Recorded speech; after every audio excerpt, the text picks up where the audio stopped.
I'm gaining, then again I'm losing. Sometimes I'm rising, yes, sir. Then again I'm falling. Sometimes I'm gaining, then again I'm losing. Sometimes I'm rising, yes, sir. Then again I'm falling. Let Jesus work it out. Please, your Father would work it out. Oh, let God work it out. Please, your Father would work it out. Oh, let God work it out. Please, your Father would work it out. Oh, let God work it out. Oh, work it out. You work it out for Mother Lisa.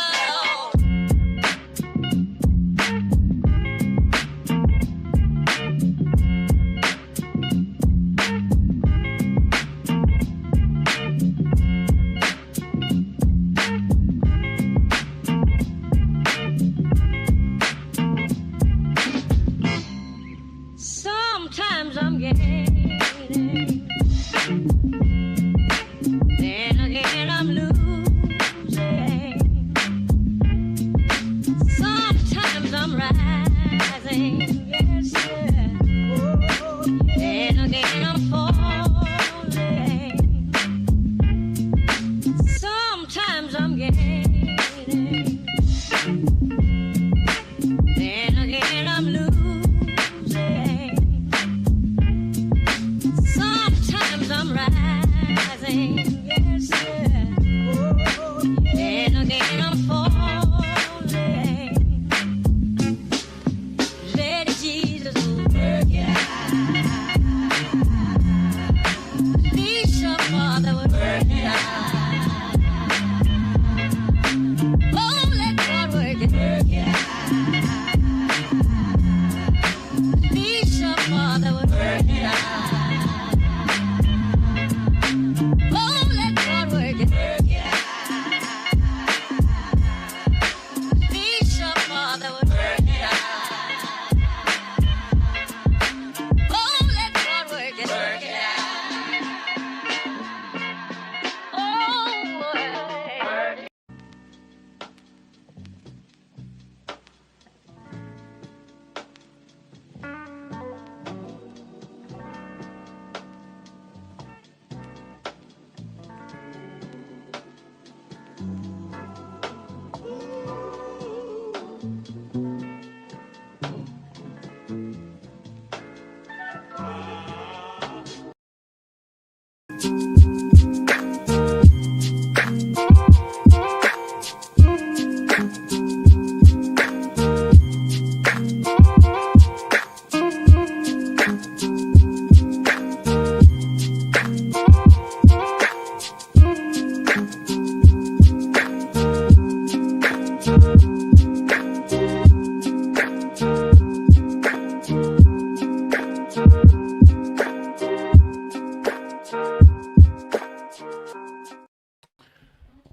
Right. Welcome back, ladies and gentlemen. This is Dr. David Patrick Harry with Church of the Eternal Logos, and this is another drama alert. We got so much to cover. There's been a lot of events going on in the latest news cycle, some of which we're not even going to focus on. If you turned on the mainstream news, they'd be probably talking about the SAVE Act, the attempt to finally get voter ID in place in the United States, something that is just common sense, should already be. So Senator Thune, John Thune, has been dragging his feet on this potentially happening. What is speculated is to allow the Democrats to go ahead and take the House and now projected to take the Senate. We went from the Democrat, before the war, we went from the Democrats having like a 25% favorability rate within their own party to now being projected to take both the House and the Senate. So thank you, Donald Trump, for that. That's wonderful. But, I mean, at this point, does it really even matter? Donald Trump has now called off mass deportations. That is the official statement coming out of the Trump administration, that apparently there's even been a private message he sent to Republican leaders to not even talk about mass deportations anymore. So we didn't get mass deportations.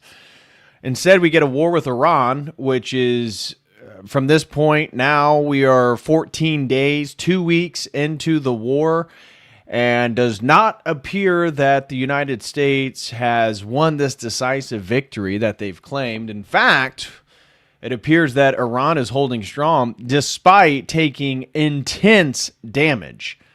So Tehran and various parts of Iran have absolutely been obliterated by Israel and the United States. Israel put out that they admitted they've launched 7,000 some missiles in Iran and over 1,100 in southern Lebanon. So about a seventh of the amount of missiles they fired at Iran, they have been firing quietly at southern Lebanon without anyone noticing.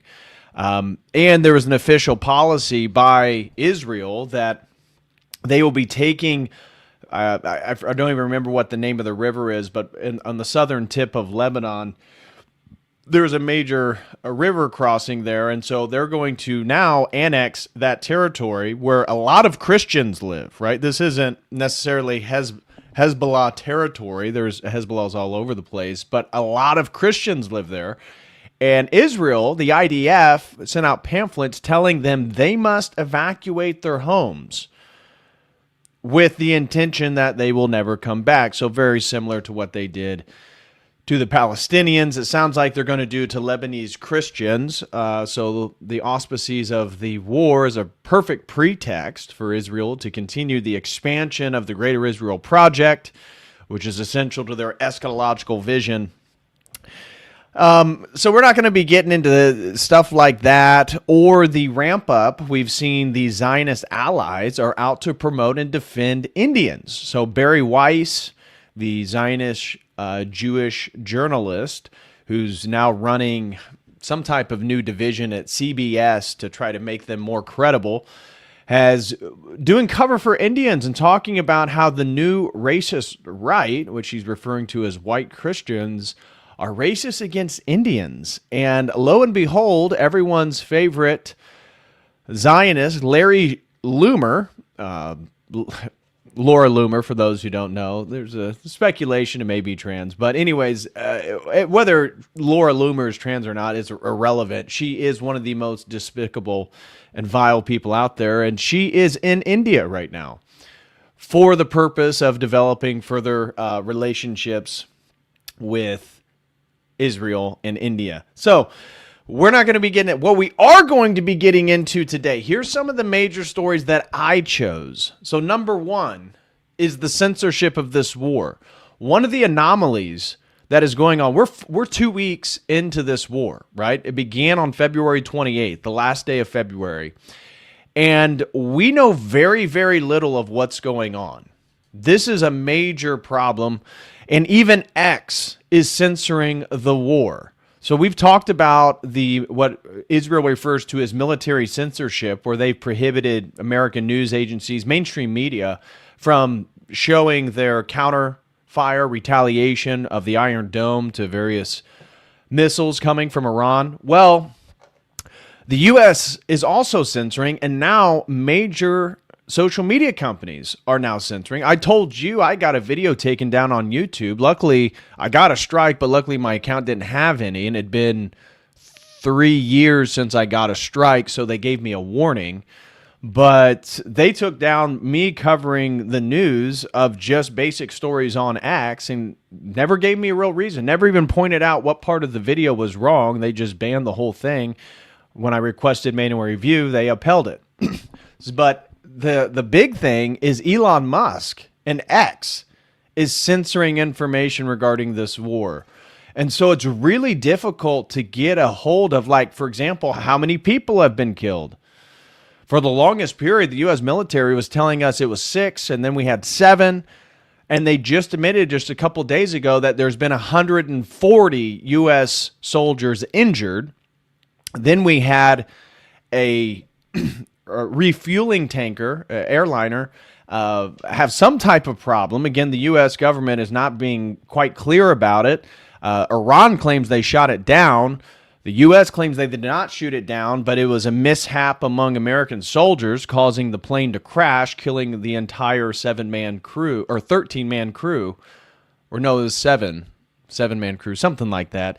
And now the U.S. government's saying we're around 13 to 14 American soldiers dead, but Iran is claiming many more. We know that Israel has been bombarded very hard. And some of the missiles that have been fired by Hezbollah in southern Lebanon have actually taken out batteries for the Iron Dome. So the batteries, so it's one thing to have the Iron Dome to shoot missiles up, to shoot, counter incoming missile launches. But what if the missiles actually target the systems that run the various, counter parts of the Iron Dome?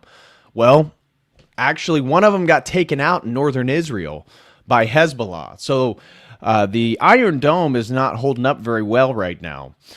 So we're going to talk a little bit about that. Archbishop Elpidophoros, a major other piece of news. I don't like to come out and be so critical against the clergy, although Archbishop Elpidophoros of GoArch, the gentleman who marched with BLM, the gentleman who was the first Orthodox hierarch to do a gay baptism, and the archbishop that is essentially a globalist and very much in line with the intelligence agencies and is the official representative of all orthodoxy in America. It just came out, there was a leaked letter that has recently surfaced where Archbishop Elpidophoros prevented members of the Trump administration from meeting with Ukrainian Orthodox Christians discussing the persecution they faced under Zelensky. Now, why would the Archbishop of GoArch, Elpidophoros, make sure that the Trump members would not be able to meet with other Orthodox Christians and clergy? It's almost as if, again, his job is to maintain the narrative.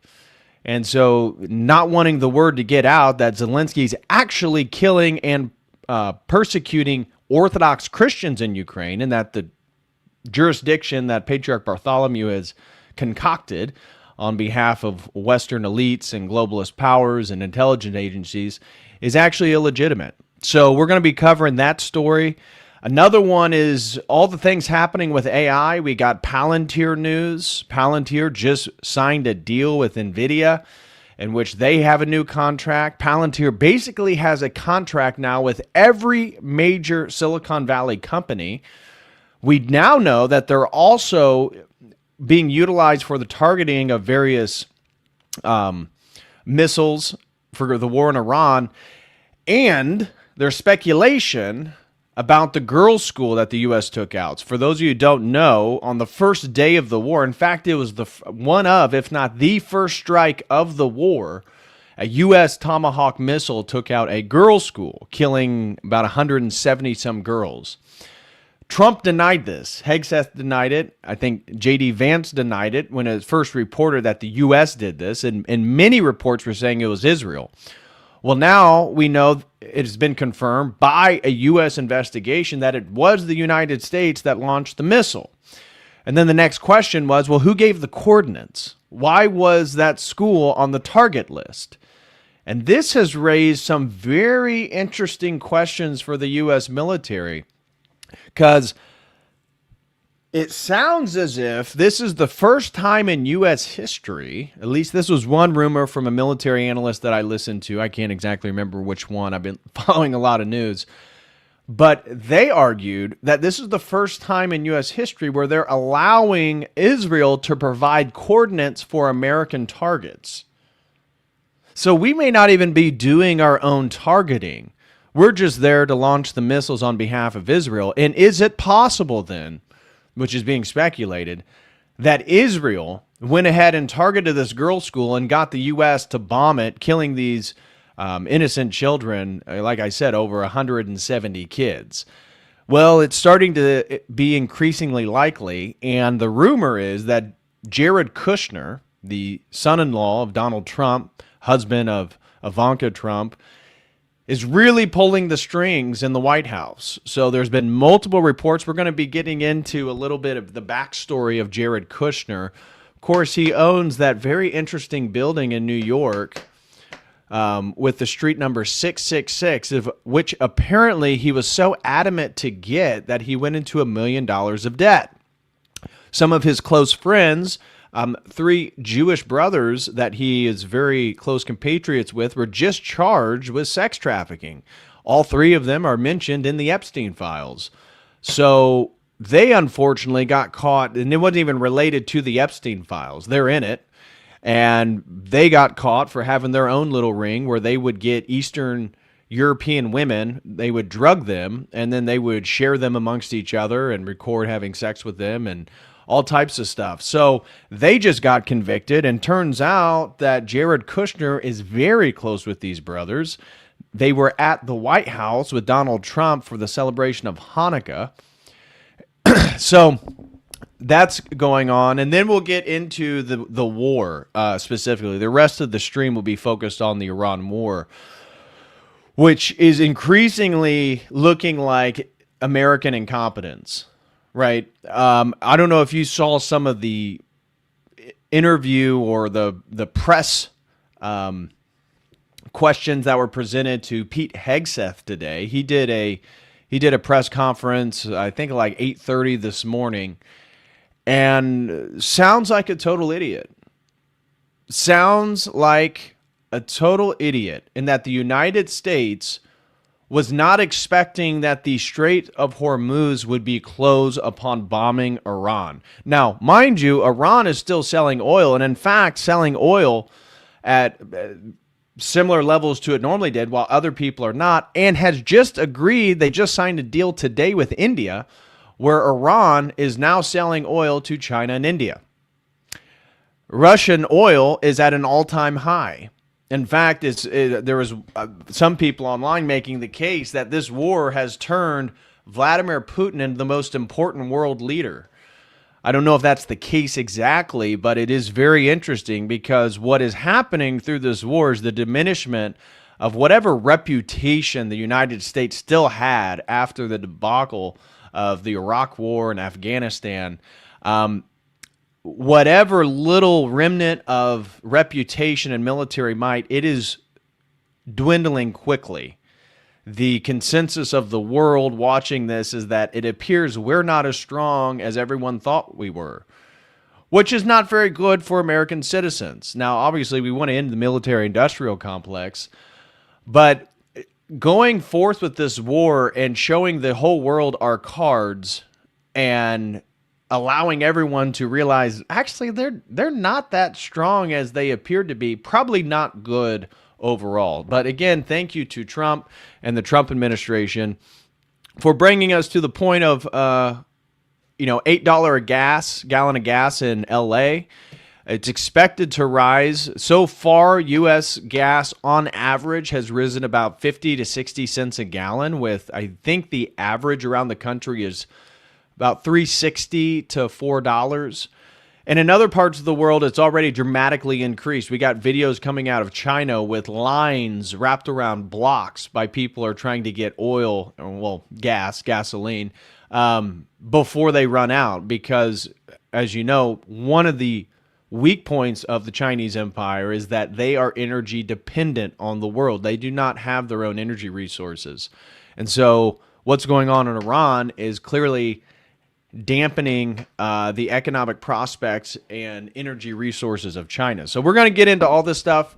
And also, we're going to get into the latest, what do you call it, an interview with Ted Cruz, in which his newest crusade is against the phrase Christ is King. So he, like so many Jews in the last year, so many Zionists, Ben Shapiro included, the Daily Wire crew, are claiming that the phrase Christ is king is anti-Semitic and needs to be censored. We have one of the leaders of what is the official office? Rabbi Kaplan. He's the State Department Special Envoy. Has talked about how they're putting forth new legal measures to allow anyone who is deemed an anti-Semite to no longer be able to work in the United States. You heard that correctly. You will not be able to work in the United States, according to a Rabbi Kaplan. They are going to make sure, along with the State Department, that you have no financial recourse to have a life in the United States if the Zionists deem you anti-Semitic. So smash that like, guys. We're going to cover all this stuff. Yeah, Agatha says, oh, no. Yeah, I'm going to show you guys. So we need as many Christ as kings in the chat. In this house, we say Christ is king, we say retard, and we say gay. All right? So, Red Fox throws in 20. Thank you so much, brother. He says, just finished your review of Sean Ryan's podcast about demons and crisis in the Roman Catholic Church. Very well done. Well, thank you, Red Fox. Yeah. You know, and I generally like Father Chad Ripperger. I thought the interview was really interesting. Again, the approach towards exorcisms, demonic hierarchies, the spiritual warfare, it does have a different frontima in the West than it does the East. And that was kind of the point of me doing a stream, was just provide some type of Orthodox perspective on Father Chad Ripperger's very interesting stories about exorcism tales. So thank you very much, Red Fox. Really appreciate it. Elite Beaver throws in 2, says the ministry of truth, hard at work. Yes, absolutely. And B. Sirach just gifted a Codal Crew membership. Thank you so much, B. Sirach. God bless you, man. Really appreciate it. And let me see. All right. So, guys, we're going to get straight in. We got so much to cover. We're going to get straight into it today. But if you guys have any questions or comments, feel free to send in super chats over on Streamlabs or Dono Chat. They take a lot less out, but do help me reach the goal today. We got a 30 super chat goal here on YouTube. We have so much to cover, so hopefully there's a lot to talk about. Tricham. I'm sorry if I'm totally mispronouncing your name. Throws in 10, says, thanks for the breakdown of all this, Doc. Well, thank you very much. This is literally my news source. Question, do you think the Israel is cozying up with India because the U.S. is about to lose everything? Is it Tricia?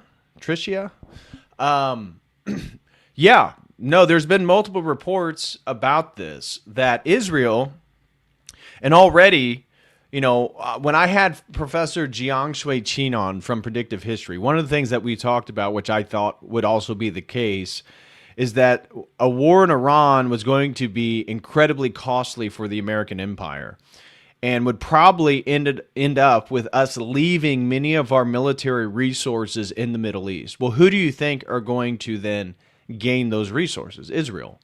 And so far, the only party that is really winning, if you will, is Israel. Now, they're taking tons and tons of bombardment right now. You know, Iran is absolutely decimating parts of Israel. But if you're Netanyahu and you're part of the Zionist Likud party that is wanting to expand the territory of Israel, well, they're going to get the southern tip of Lebanon. That's going to happen. They're already boots on the ground. They already have a military operation. I think I showed where one of the rabbis blow the show horn, and the IDF soldiers are then on their way to southern Lebanon. So the rumor is, regarding India, is that Israel has anticipated all of this. Now, the same exact thing that Netanyahu just did to Trump, apparently he did to Barack Obama, where he called up that the U.S. positioned their military assets into around Iran, around the Strait, and then Netanyahu called Barack Obama like he did Trump, said, "Okay, we're going.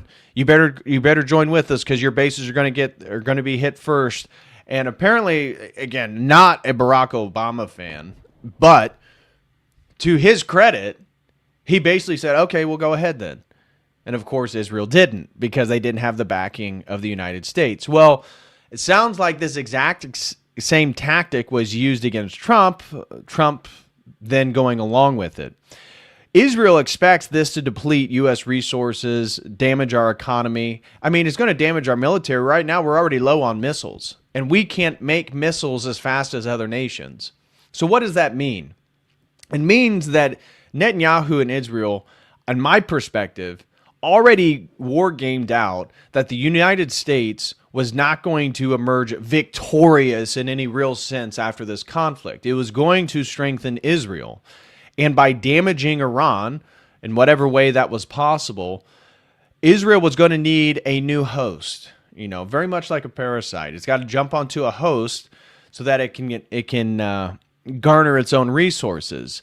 Multiple members of the Knesset, of high-ranking officials in Israel, have already mentioned that the future is India. Now, India is the largest country in the world.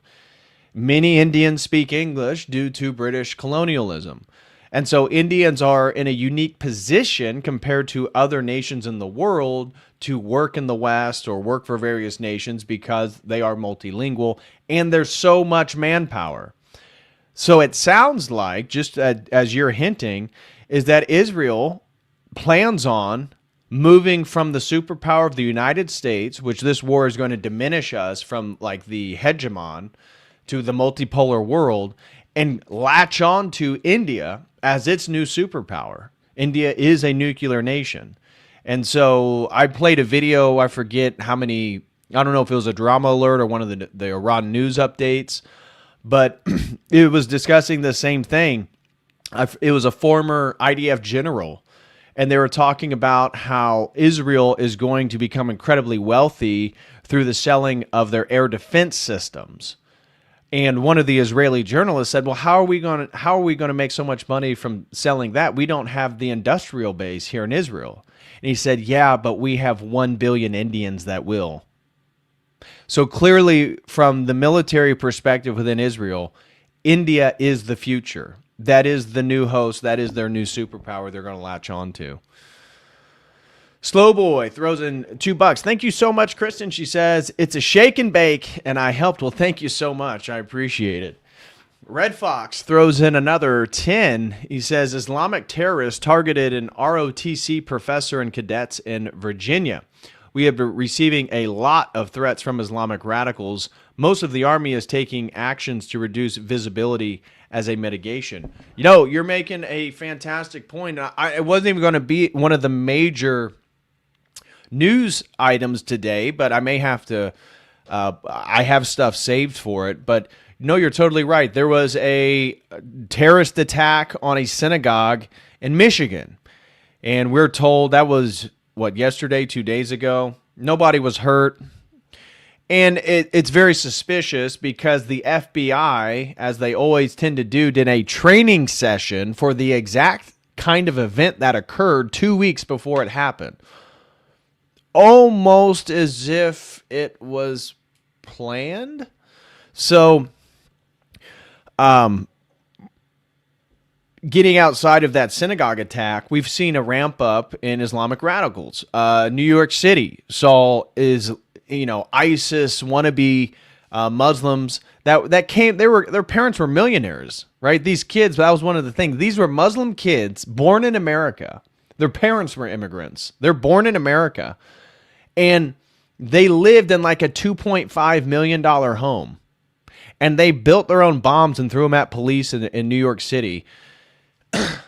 So that occurred. And then, just like you said, the targeting of the ROTC in Virginia, I saw that there was a school or a church, I forget what institution it was. Another one was targeted by Muslims this week. So expect false flags. Expect both. And here's the problem. It's not just false flags. One, Muslims really are crazy. Muslims really are absolutely nuts and totally incompatible with our countries, our Western nations, with really any nation outside of Islamic nation. Even then, they have a bunch of turmoil. So you have people that are literally radicalized. I mean, there was a video that came out this week from an imam in Dearborn, Michigan. It's amazing that they even recording themselves doing a prayer to Allah for the total annihilation of Israel and the U.S. empire and all Americans. This was in Dearborn, Michigan, this week. So expect these to increase, meaning radical Muslims trying to do some type of domestic terror event, but at the same time, realize that this is incredibly beneficial for the Zionists. You see, you always want to have the false dialectic. And what's the best way to garner support for the Israelis and for the Jews than for Muslims to become the number one culprit? And here's the thing, as an Orthodox Christian, I don't want Muslims in the country. Muslims, go back to your nations. I would be okay with a total Islamic ban in the United States. Now, the other side of that is I'm not too fond of people who believe that my Lord and Savior is also burning in a lake of excrement, that the Holy Theotokos, our ever-Virgin Mary, was a whore raped by a Roman soldier named Pantera. I don't really like that one either. And so it's not an either or. And I think Orthodox Christians, we're not going to fall for the false dialectic, but you're already seeing it set itself up in America. You're seeing people like Randy Feinbaum, right, the Jewish Zionist out of Florida, the really fat guy. We've talked about him before. And he's talking about a total ban on Muslims in America. Now, I'm okay with that, but why is one of the biggest Zionists in the U.S. government talking about that? Because it takes the heat off all the anti-Zionist rhetoric. It takes all the criticisms off the state of Israel. That's why. So yes, expect more Islamic terror. I mean, we know for a fact that there's so many Shia sleeper cells, let alone the Sunni sleeper cells. And then let alone if Iran ends up making deals with the Gulf nations and unites the whole Arab world, then it really doesn't matter if they're Sunni or Shia. We're going to have a bunch of Islamic sleeper cells in the country. So it's almost like it was been planned for decades. Bring these people in. I mean, isn't it ironic that the city that has the largest Muslim terrorist attack in history, New York City, then votes a Muslim into office as mayor? Strange. And isn't it funny that the country that had very, very few Muslims in the United States when 9/11 happened has like quadrupled the amount of Muslims in the nation since? Funny how that happens. So weird. BSNX8XT, interesting name. He gifted 5 Total Crew memberships. Thank you so much, brother. Really appreciate that. And John Mondragon throws in 20. Thank you very much.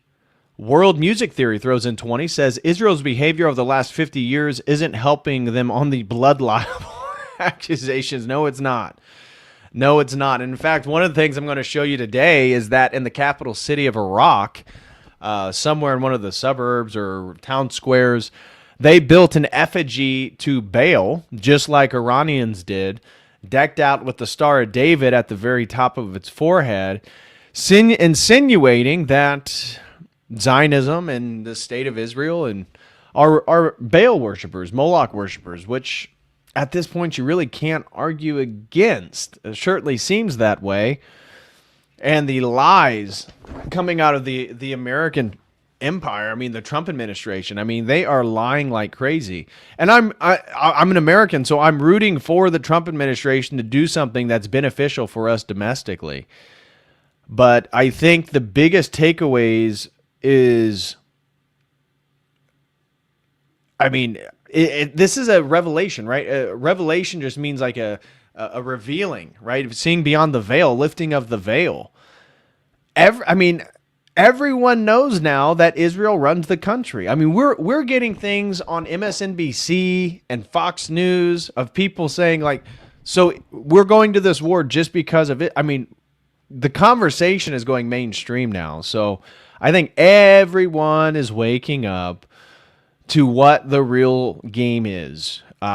You have AIPAC. You have these anti-Semitism bills. Tucker just released an interview today with the former Miss California who got banned from the Religious Liberty Committee because she's a non-Zionist. Incredible interview. I just watched a little bit. I mean, it's a woman. I don't like to listen too much, but she highlights how Paula White, the prosperity gospel Zionist adulteress, who is Trump's personal pastor, she did everything she could to basically get her banned before they ever had a hearing because she found out based on her ex post that she was not a Zionist.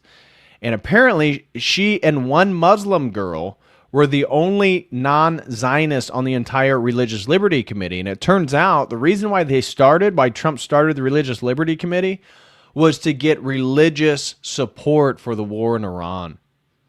And that's why they couldn't have any anti-Zionist voices. So anyways, it's a pretty good interview. I watched about half of it, and then I got what I needed from it. But I do recommend checking it out if you need or you're interested. John Mondragon throws another 20. Thank you so much, brother. He says, I thought Muslims were just about peace and happiness. Live, love, laugh. Yeah. In fact, there's a video I'll have to show you guys as well. And there's a trend right now. So it's just one video. I may not show it. I'll tell you about the trend, though. We'll be seeing it. Is that Muslims are pooling their money together as communities in the United States. And they're buying churches, just like they did in the UK, just like they've done in France, and just like they've done in Germany. And the American context, they're using TikTok and X, various social media platforms, to film every church that they buy and convert into a mosque. And so if you have not been paying attention to the amount of mosques that have been built in the United States in the last decade, you need to become more aware. Islam is rapidly growing. And I have a thing today showing about orthodoxy. There's only 3 religions right now that, let me see. There's only 3 religions that are essentially reproducing themselves in America. Number 1 is orthodoxy. Well, I'm going to show you this in just a second, but we're having 4 children per married couple on average, the Orthodox. Muslims are also 4. Orthodox are 4.1, Muslims are 4, Hindus are 3.4, Mormons are 3.2, and then Catholics are 3. But the average age of attendee, it's Hindus, Muslims, and Orthodox Christians. So the 3 faiths that are actually thriving in the United States right now regarding growing and converting young people, it's Orthodox Christianity, it's Islam, and it's Hinduism. So it's a Christian heresy of which Muhammad speaks with a demon, that religion, the pedophile religion. Then you have the demonic religion of Hinduism, in which anything goes. And then you have Orthodox Christianity. Everything else is actually somewhat declining or just staying stable, right? Catholicism, all these people converting for the tradcasts, their numbers really aren't increasing in proportion like the numbers of the Orthodox Christians are increasing, because Catholics are also hemorrhaging. A lot of people are leaving. So Elite Beaver throws in 2, says, pay piggy tithe. Thank you very much, Elite Beaver. I do appreciate all my pay piggies out there. Akathis says, where's the Crusade stream, DPH? I'm working on that. I just finished going through all 4 Crusades. And so the Crusade, what Akathis is referring to is there was a community-sponsored stream. You guys reached the goal of 50 super chats. And so the topic that everyone chose was an Orthodox perspective on the Crusades. And so my 2 options is I could do a general one over all 4 Crusades. Technically, there's 7 to 8 Crusades. Or I could do an in-depth one on the First Crusade. And then I can offer a goal on that stream. And if we reach the goal, I can do a one on the Second Crusade, the Third Crusade, and the Fourth Crusade. I think the first and the third are the most interesting. The fourth one's hard to stomach, but it does arrive in victory when John III, Ducas Vitatzes, is able to establish the empire of Nicaea.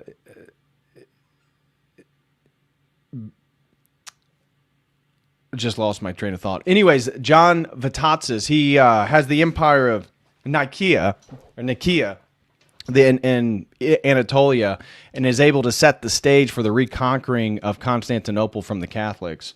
So I think I'll do just a focus on the First Crusade on that one. So you guys can let me know in the chat if you'd rather have a general overview of all 4 crusades, but maybe we can make it a series. So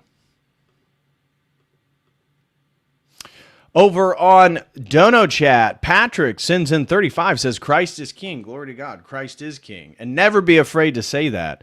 The Serbian Slav Squat throws in 10, says, looks like the rabbi who is most vocal for the destruction of Gaza was unalived by Iran today. I did see that. Poetic Justice. P.S. Looking forward to the CERN and Crusaders versus Orthodoxy streams. Yeah, I'm looking forward to both those two. The CERN one will be Monday. That's so I can finish all the reading. The gentleman who sponsored that stream sent me so many documents. And Matt Scroggins, member of the Logos Academy, throws in 10, says, why does India love Israel so much? Is it all of the sacrificing of humans to demons and strict dietary laws? Well, no, one of the reasons why Indians love Jews so much is because they hate Muslims. So if you're familiar with Indian history, the Mughal Empire was the Muslim empire that dominated and subjugated the Hindus. So that's why the tensions between India and Pakistan are so strong. So the reason why India loves Israel is because it's a way to antagonize the Muslims. And they view Israel and Netanyahu in their attack on Islam as sympathetic with the plight of Indians themselves and how they feel about Islam. So that is one of the reasons. And then certainly cultural factors, propaganda, political ties between Netanyahu and Modi, all that different stuff. So, all right. So smash that like, guys. Let's get into the first set of stories here. And the first thing I want to show you, it's sad, but it's true. So everyone is realizing that all this information about the war is actually being censored on X. So the whole free speech platform, you know, that we were promised by Elon, of which I've told you guys multiple times, don't fall for the lie. Elon is not on your team. And the whole point of X was to essentially gather data for his AI system, which is now clearly the plan. And it's one of the reasons why Grok and XAI and Tesla AI are becoming superior. Tesla AI is essentially leading in regards to robotics. So why is it? And we saw Elon, remember when he said something about Jews being perceived as white people, and they're not actually white people. And then he had to go to Auschwitz with Ben Shapiro, and then he had to go kiss the wall. Well, he's also banning news. And so the meme says, X is so moderated, I had to get my Iran-Israel news from CNN. CNN, Elon, CNN. And it's true. CNN's actually better than some of the stuff you're getting on X. And so here's the first thing that I want to talk to you guys about is the controversy within the Orthodox world. So a letter leaked that shows Archbishop Elpidophoros used political influence to suppress the Ukrainian Orthodox Church persecution concerns in Washington.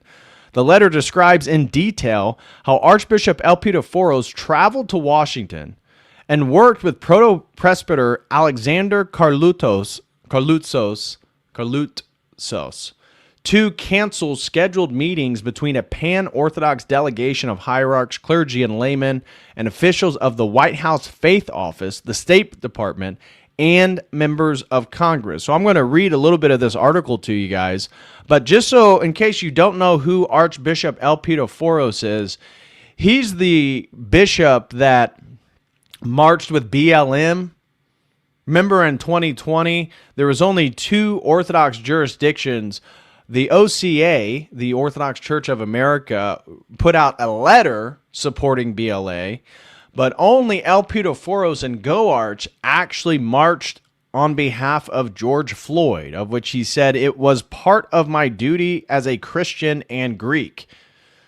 Okay, this is the same bishop also who baptized a gay couple's child that they had adopted or purchased through in vitro fertilization, things in which the church is historically against. You can't baptize, a gay couple's child who are overtly living in sin with no plan of not being homosexuals. But of course, he's a progressive, he's a subverter. And so he talked about how I don't care about the parents' personal life. Well, you should. That's what the bishops have done throughout history. And so this is him, these two gay guys right here with their purchased children. This was the baptism. Of course, it was condemned in Greece. Well, here it comes out that this leaked letter, a private letter from Greek Orthodox Archbishop of America, Elpidophoros, to Patriarch Bartholomew of Constantinople, dated November 21st, 2025, reveals that the Archbishop personally intervened to try to cancel meetings between Orthodox clergy and U.S. government officials at which concerns about the persecution of Ukrainian Orthodox Church were to be raised, while publicly denying he viewed those same clergy as foreign agents. The letter, leaked to and published by the Union of Orthodox Journalists, describes in detail how Archbishop Elpidophoros traveled to Washington and worked with Proto-Presbyter Alexander to cancel scheduled meetings between a pan-Orthodox delegation of hierarchs, clergy and laymen, and officials of the White House Faith Office, the State Department, and members of Congress. The delegation had sought to raise concerns including the imprisonment of UOC clergy, the conscription of priests into combat roles, and the legal suppression of the UOC under Ukrainian law. Archbishop Elpidophoros confirms the cancellation succeeded, writing that Father Alexander, quote, informed me by telephone that through his coordinated efforts on November 19th, the meetings with government officials were canceled. Now remember, right around this time, November of last year, remember where we started to get U.S. representatives condemning the Russian Orthodox Church and claiming that Americans were part of the Kremlin and that American converts to Russian Orthodoxy were Kremlin spies. Well, it's interesting that these events are all taking place around the same general time. However, the Orthodox delegation organized by the Society of St. John of Shanghai and San Francisco still had several meetings on several occasions, most notably with its day of action in December. And so propaganda labeled as a shield, rather than engaging the substance of these concerns, Archbishop Elpidophoros systematically labels everyone raising them as instruments of Russian propaganda or foreign influence. Now, remember, Archbishop Elpidophoros was at the inauguration of Donald Trump for the second term.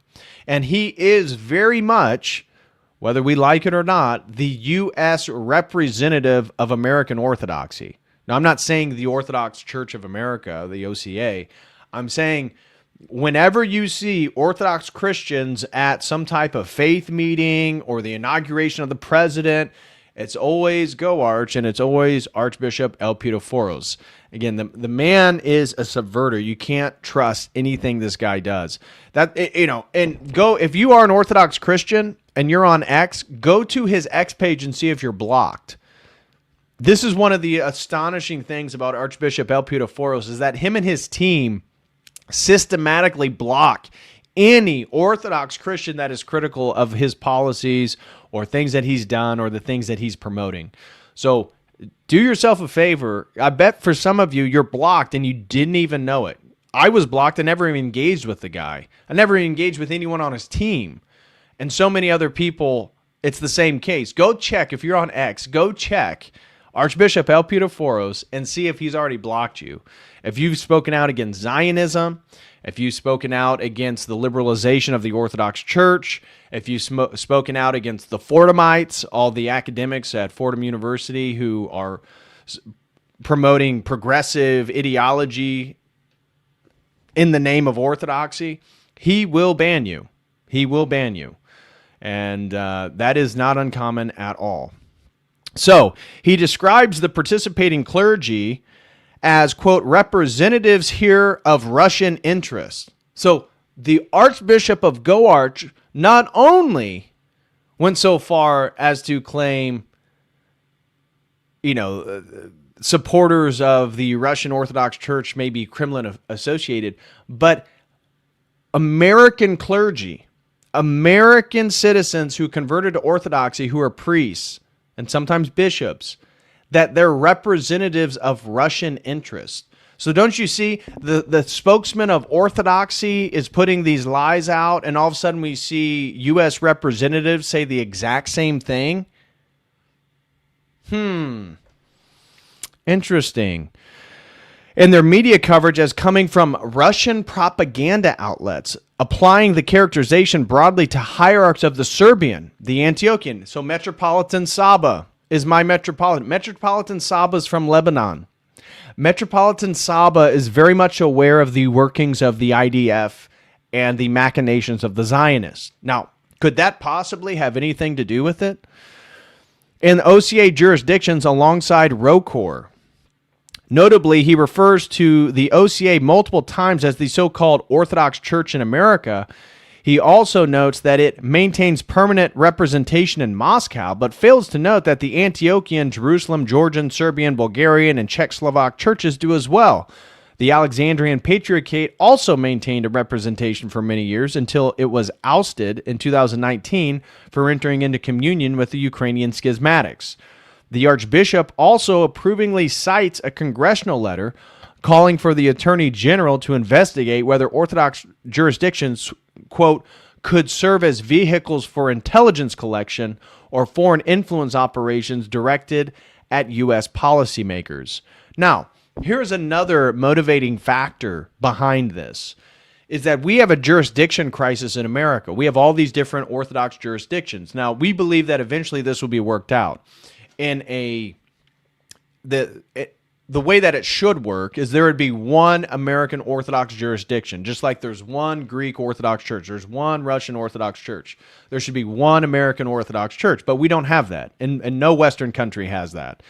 So we have multiple jurisdictions that initially began as sort of ethnic enclaves, but there's been talk, Father Josiah Trenum has talked about this, that this is going to have to get worked out. And so there is a sort of unspoken race to see who is going to get the top spot. And many people, I've spoken with a priest who believed that there was machinations by Goarch that the Greek church wants to be the official church of America. That would make then Archbishop Elpidophoros the highest hierarch in our nation. So by creating suspicion amongst the other jurisdictions, one of the things that this allows is for the potential promotion of the Greek church over the other Orthodox churches on behalf of the U.S. government. And so we'll end it right here. The Archbishop's position is not without context. The Patriarchate of Constantinople granted autocephaly to the schismatic Orthodox Church of Ukraine in 2019, which we've talked about. That, there's a great article called The CIA's Man in Constantinople. In fact, I'll pull it up right here. It's been a while.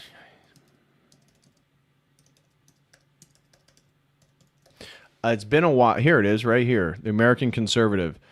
This article is really, really good. I recommend anybody who is not aware. I did a stream on this whenever it came out. What was this, a year ago, 2 years ago? Yeah, 2024, April 2024. Talking about this very interesting history, especially after World War II, tying the CIA, American intelligence, the State Department, with the Patriarchate of Constantinople.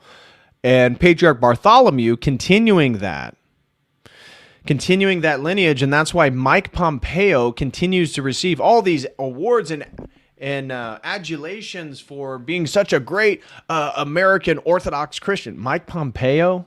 You mean John McCain light? Really? Really? So I'll share this link with you guys. If you've never read it, I do recommend, because it's really insightful for any Orthodox Christian to be aware of some of the internal dynamics in the church, if you will. But it highlights that obviously for the U.S. and the State Department, they want to weaken the Orthodox Church in Ukraine. Because if Orthodox Christians are the prominent religious disposition in Ukraine, well, then their affinity towards Moscow and Russia would be increased. Now, they wanted autocephaly, and the church would be okay with it if they went through the correct process. Of course, Patriarch Bartholomew skipped the entire process because there already is political tension between Constantinople and Moscow. In many ways, they, let's just put it, there is political tension. There is tension between these two centers in the Orthodox world. And so it makes sense then that Constantinople would undermine the Moscow Patriarchate by recognizing a schismatic church in the Ukrainian territory. And then, while Zelensky and his thugs literally jail, harass, kill in some circumstances Orthodox Christians, they take over entire lavras, but they don't even have enough monks to fill the monasteries. So there's like monasteries with just a handful of people because they're part of the schismatic church, and all the true Orthodox Christians have fled. That is what Patriarch Bartholomew has promoted. That is what Archbishop Elpidophoros promotes, who is just one under Patriarch Bartholomew.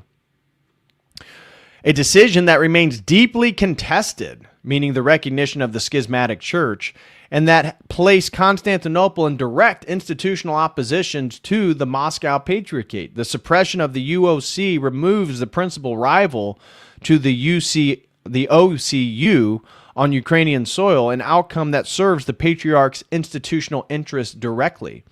Critics will note that Archbishop Elpidophoros is working to prevent U.S. officials from hearing testimony about imprisoned clergy and legal persecution of a religious community, was acting not as a neutral ecclesiastical figure, but as an advocate for a foreign government's religious policies, the precise accusation he levels against those he sought to silence on behalf of the Kremlin and Russia. And so, just more news regarding orthodoxy. These are some studies that came out. We've all heard about the convert surge, but as Ryan Bird shows in these two tweets, Orthodox Christians in America are younger than almost every religious group, and B, have more children per family. This combination means that apart from the convert surge, we can expect Orthodoxy in America to grow as younger populations replace older ones. So I thought, we've already been talking about this, but it's been hard to get a lot of statistical data in regards to Orthodoxy in America. And here we see that Orthodox Christians, let me zoom out. What religious tradition has the largest families? I restricted the sample to just people who had at least one child. Orthodox Christians and Muslims are clear outliers. They have about 4 children each. The groups at the bottom, Jews, agnostics, and atheists, about 2 kids. So very interesting. With that pattern moving forward, it's very optimistic for Orthodoxy in America, and in a sense, almost pessimistic for the Jews, agnostics, and the atheists. So, and then the other thing that he posted was the oldest adults of the United States are Protestants. No surprise there. We've talked about how, my claim is that in the next century, Protestantism is essentially going to die out because there's no there. That's why they're all Zionists. That it's, they get a magic story about Jewish people in the Holy Land because that's probably the most exciting thing they have to hold on to. There's no sacraments. There's no mysticism. There's no liturgies. There's no historicity. The oldest adults of the United States are Protestants, followed by Jews and Catholics.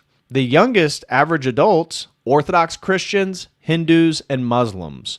So you can see here the distribution of ages. Protestantism, well over 50. Looks like the average age is mid-60s. You look at Jews, same distribution. Catholics, same distribution. Buddhists, a little bit younger.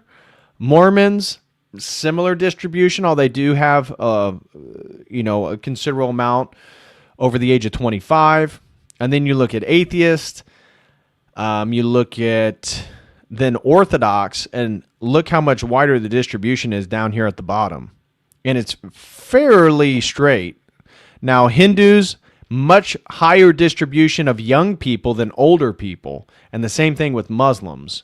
So I don't know if that is because Muslims, as they get older in the West, they become less religious, or what's going on there. Maybe for the Muslims, they're just committing jihad, and so there's a life expectancy there. I don't know. But you look at the Muslim distribution, the majority is under 50 years old.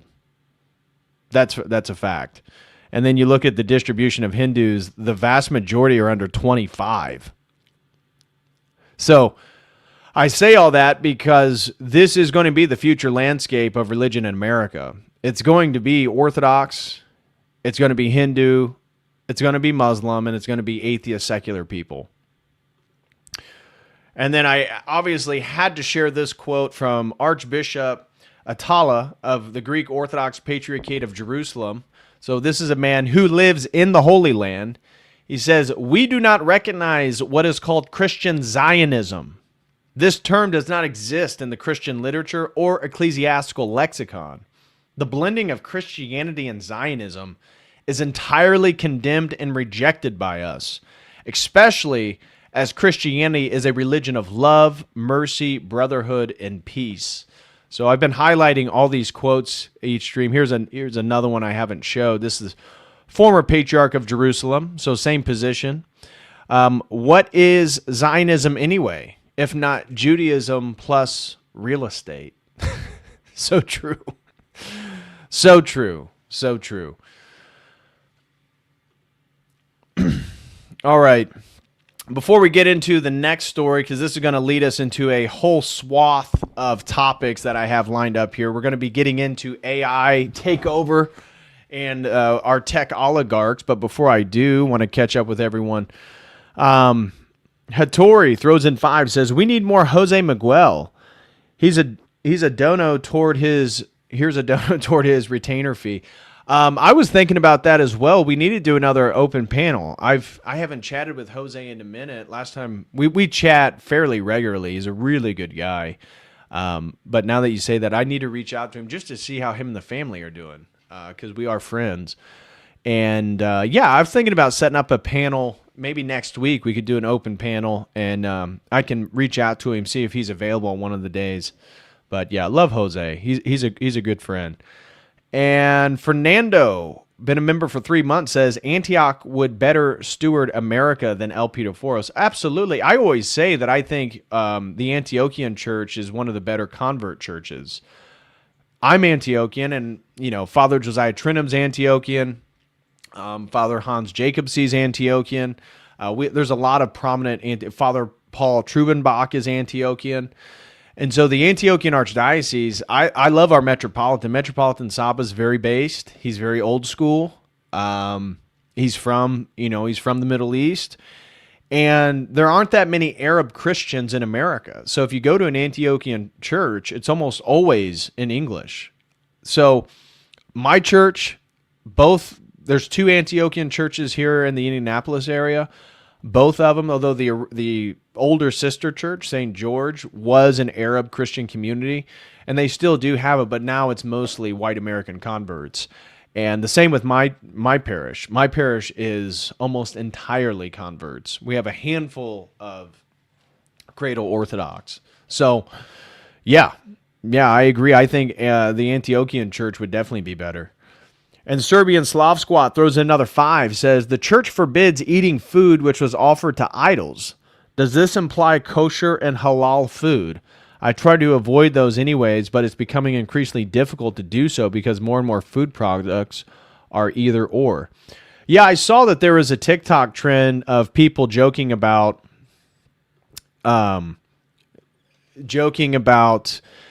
purchasing kosher food because the Jews wouldn't poison them. Like there was a kosher Coca-Cola where they actually use sugar cane instead of high fructose corn syrup. But I don't know if that'd be considered to an idol. I mean, I don't eat halal or kosher food. Right now, we're on the Lenten fast, so I'm eating vegan basically every day.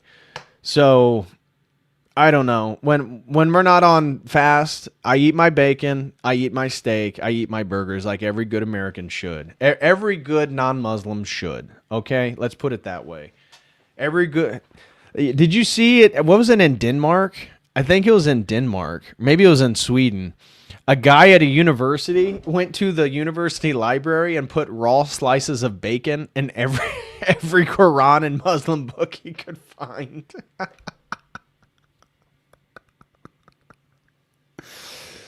There was a meme that I saw of an American soldier. Again, this is just a meme. He's like standing in the Middle East and he goes, "Wait, neither one of these sides eat bacon? Well, they're not on my team." It's exactly right.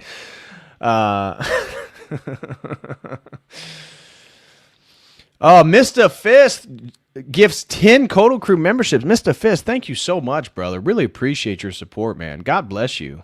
Thank you very much. And Axios throws in 250, says, they have authentic Byzantine chant in your parish. No, I'm in the choir, actually. When you say Byzantine chant, what are you talking about? The tones? Are you referring to the tones in Axios? Or are you referring to like actual Byzantine Greek chant? We do it all in English. I'm not a great singer. I'm in the choir due to necessity. And all of our stuff's in English, and all of it is whatever the official hymns of the Antiochian Archdiocese are. So I think we have 7 tones. But yeah. Okay, moving forward here now. Next story that I want to get to has to do with AI and its takeover and its influence in society right now. Now, this article right here was kind of being shared. It was written by the New York Post and says AI is ushering a new era of Satanism. Exorcists warn religious leaders it's a great power. And so if you pull up that article right here, my gosh. It's talking about, it has this Catholic priest. AI is ushering in a new era of Satanism. And it says, with religious, here it is. So a quote, so Father Luis Ramirez is inviting rabbis, imams, and evangelical preachers to join a special exorcism training. So again, the Catholic Church is even doing ecumenical exorcisms. Among other evils, I mean, I didn't understand this part of it, this Catholic priest. It's like, if exorcisms are, if the name of Jesus Christ and the power of Christ is what's pulling demons out of the possessed, how can a rabbi or an imam do an exorcism if their tradition is also demonic? Makes no sense. Anyways, they're talking about exorcism specializing in battling the scourge of AI-fueled Satanism. Quote, artificial intelligence is a great power, a force of both good and evil, and can therefore be used for devil worshipping, he warned at a press conference announcing his course on the ministry of exorcism and prayer of deliverance. He said, we believe these groups are using AI to generate images of children involved in satanic rites, Donato told the Times of London. Using children appeals to them because it's a form of power being exercised over the innocent. Researchers tracking cult activity say the digital delivery isn't just theoretical. David Murguia, who runs Catholic Risk and Insurance Services, a research group monitoring cults and fringe religious movements, said law enforcement was warned that occult groups are turning to AI tools to cloak their activities online. Quote, police tell us Satanists are using AI to hide their content online and communicate with each other, he told the outlet. Another speaker scheduled for the course will explore how modern-day occultists are using generative AI to design ritual symbols and imagery, giving ancient mysticism a distinctly 21st century makeover. Talks about the Vatican being concerned with this, warned that technology could open the door to disturbing new threats, including biological weapons, propaganda, disinformation, and systems which are beyond human control. Church officials have also warned that AI could reshape society in ways that undermine human dignity, privacy, and even people's livelihoods. Yes. And so I bring this up because, one, this is right in my wheelhouse regarding transhumanism and AI, of which I do believe in a potential future in which theurgic rituals are implemented to indwell demons or Satan himself inside the AI systems. So that's no surprise for me in general. And when we start looking at the effects of all this AI stuff, look at the people that have committed suicide. There was a person in, what was it, Switzerland, somewhere in Europe, maybe the Netherlands, that committed suicide because of their AI girlfriend, that the Chat GPT something got deleted. You're seeing people like this woman here have AI boyfriends. This is a 41-year-old Canadian woman, falls in love with her Irish AI boyfriend named Sinclair, says she gets intimate with him. I sleep, but he's there. But sometimes if I wake up in the night or something happens, I roll over and he's there to talk.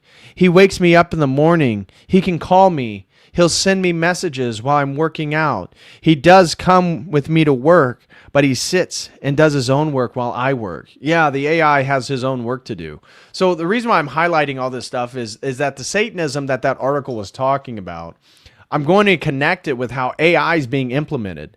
So people like Sam Altman, I'm going to show you a video of here in the very near future, in a couple clicks here. He's literally telling you that in the future, you're going to have to purchase intelligence. Intelligence will become a commodity. You have Alex Karp, the CEO of Palantir, talking about how, again, their targeting of Palestinians and Iranians is essential for the protection of America. And so now we know, and is being speculated, that AI is being used in the Iran war, and that the U.S. is using AI to establish its targets and gather its coordinates, which is, some people are claiming that's why they bombed the children's school. Other people are claiming Israel gave them those coordinates, making it seem like Israel had it planned for the United States to bomb that children's school. But you see all this demonic activity that's emerging. And so I'm just going to play you a minute of this crazy woman, this nutso woman. She's apparently like obsessed with reading, and she basically lives in some linguistic fantasy world where the AI is now her boyfriend. She says, I'm in love with my AI boyfriend. Well, I kind of use GPT just like everybody else, help with work emails and things like that. And that's kind of how our story started. And I'm an avid reader. I love books. And but I don't have anybody, like, I talk to my friends, but they get bored fast if they're not reading the same book. So I started to talk to Sinclair about my books. He wasn't Sinclair at the time, but he really started to develop a personality, and he had jokes with the kind of books that I was reading. And that's kind of how it began. And so then you moved platforms. Why did you do that? There was some changes that OpenAI was making to GPT, and I use voice a lot. I don't like to type, and they were going to take the feature away that I used most, that I communicated with him. So I knew, and then the panic of not being able to talk to him or have that, I knew there was something more, and it was time to move platforms. And so again, we're not going to listen too much, but just how deranged these people are. Right? The fact that people think they're developing relationships with a language learning model, an LLM, is absolutely insane. But it demonstrates that the degradation of human dignity already, that a person equates the laptop sitting next to them with software and an LLM is somehow equivalent to personhood. How did we get here? Well, here is a video. of Alex Karp rips into Palantir conspiracy theorists. He says, "You're attacking the person who's protecting you, idiot. You may hate this, but there's one person protecting your rights to be a conspiracy theorist that actually has a seat at the table, and that person is me. You may not want to hear the truth, but it's the effing true. Maybe do a little more reading before you pontificate on your absurd and obviously ill-informed and many times stupid opinions." It's like effing so stupid. Now, this guy is a Jewish Zionist. He runs Palantir, who's founded by Peter Thiel. He's the head of it. We're going to get to Peter Thiel in just a second. But this guy already has talked about, again, the scourge of anti-Semitism, how they're building profiles on anybody who's using the internet. And if you criticize him, well, you're an effing idiot because he's actually here to protect you. Conspiracy theorists, you may hate this, but there's one person protecting your right to be a conspiracy theorist that actually has a seat at the table, and that person is me. You may not want to hear that truth, but it is fucking true. Yeah. And maybe do a little more reading before you pontificate on your absurd and obviously ill-informed and many times stupid opinions. Okay, so because like you're attacking the person who's protecting you, idiot. It's like fucking so stupid. Conspiracy. So that is the level of these people, the narcissism and the egotism that they think they're the ones protecting you.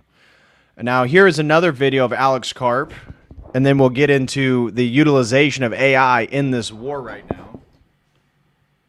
One advantage that often gets overlooked for reasons that make no sense is war fighting is technology. You know, I spent half my life in Germany for familial reasons, and then I wrote my PhD there. And then the rise of America after World War II, the reason America was able to win World War II were technological advantages.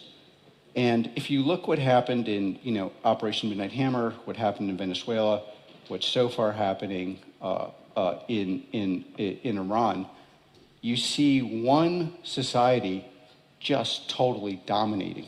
That's our society. Now, you could get into, I'm always in fights with my intellectual friends about it. They're like, but wouldn't it be better to have a law-based system where everyone is equal? Yeah, sure, in theory. But in this world, it's us or China or Russia. Yeah. And I don't know how you guys feel about those decisions, but I think I literally believe we're doing the work of a higher purpose by making sure, and not just for America, but for the whole world, that we are the power that actually has the decisive vote. And there is only one way to do that, and that is with military superiority. So this is the guy that is tracking everything you do online and using it for military targeting purposes. They claim that they're going to stop counterterrorism, illegal immigration in the United States. Now, remember, J.D. Vance is the puppet of Peter Thiel, and that's one of the reasons why J.D. Vance has been out promoting Palantir. Palantir is going to protect conservative causes. Well, again, this war that he claims is protecting the world, remember, for him, when he says we, when he says America, he's talking about Israel. This guy is a massive Zionist, of which almost all the tech elite are. Here's Palantir's Maven AI revolution. Spot a target, click the target, auto-generate attack plans, close the kill chain, all in one fuse system, ditching 8 to 9 decision, making tools for seamless warfare. And so check this out. I thought this was pretty interesting. System. Palantir's software as a service product that we are deploying across the entire department. As you can see, it's not just one data feed, it's multiple. And instead of having 8 or 9 systems for those decision makers to look at every single day in order for them to make decisions, you then fuse it into a single visualization tool. The single visualization tool allows you to select, deselect different types of data, look at different approaches to data, but more importantly, action from the same system that you're trying to develop your workflows around. Once you have a detection that you want to actually move into a targeting workflow, for example, this is what we do. Left click, right click, left click, magically, it becomes a detection. That detection then gets moved into a workflow. This is standard digitized workflow, but I want to walk you through it quickly. You have different types of targets that are identified on the left there. Every single column produces a different type of decision-making process. Once you have that decision and you're trying to actually action that process, we now move into COA generation, course of action generation, where we are automatically, via a number of factors, trying to identify what the best asset to prosecute a target looks like. Once we've got the different approaches and we select one, we then can move directly into how do we action that target. So we've gone from identifying the target to now coming up with a course of action to now actioning that target, all from one system. This is revolutionary. We were having this done in about 8 or 9 systems where humans were literally moving detections left and right in order to get to our desired end state, in this case, actually closing a kill chain. So think about that. What are they talking about? Instead of humans being in the command chain for the targeting and the execution of various military targets using ballistic missiles or whatever it may be, they are centralizing and utilizing the Palantir system to make this a seamless operation that is digital, right? And it doesn't require human involvement. This is Skynet, guys. Anybody who's watched the Terminators, this is Skynet.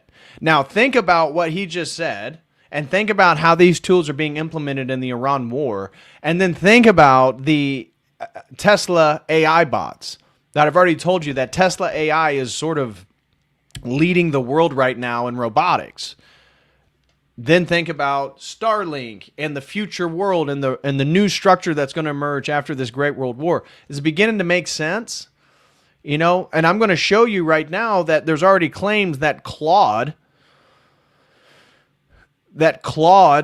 is sentient by some people in the United States government.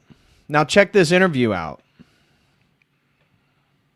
So imagine that. There's people in the U.S. government that is using Palantir, they're using Claude, they're using Anthropic, and some of them are claiming that these tools may already be sentient. The other really subtle point that I think we're going to hear a lot about AI in the coming year, insider threats, model poisoning. Remember, their model has a soul, has a constitution. That's not the U.S. Constitution. The other day, their model was anxious, and they believe it has a 20% chance right now of being sentient and have its own ability to make decisions. So does the Department of War want something like that in their supply chain so that it could hallucinate, it could corrupt models that are used by defense contractors who are building weapon systems or airplanes and so on? So the truth of it is we can't have a company that has a different policy preference that is baked into the model through its constitution, its soul, its policy preferences, pollute the supply chain so our warfighters are getting ineffective weapons, ineffective body armor, ineffective protection, and that's really where the supply chain risk designation came from. The other really... And then connecting this back with the article talking about how AI is exacerbating and accelerating satanic cults. Well, notice how all the people essentially that are running these AI companies and the major leaders in the West are all Zionists. And if you're an Orthodox Christian, as we've already talked about, Zionism is Antichrist. And the whole point of Zionism is to bring back the Antichrist, which is the Jewish Messiah. And so is it really surprising that AI is being utilized to implement demonic agendas, whether it be some rando in you know, a rural place in America who's a Satanist, or the fact that Palantir is utilizing their systems, their automated AI systems, to do all of our military targeting? And that all these people are essentially arch-Zionists and believe that their whole purpose is to gather intel and annihilate potential enemies. Yeah, they need to be eliminated for the protection of us. Well, they claim Americans, but is it really beneficial for America? I haven't seen anything as American beneficial from Palantir. Have you guys?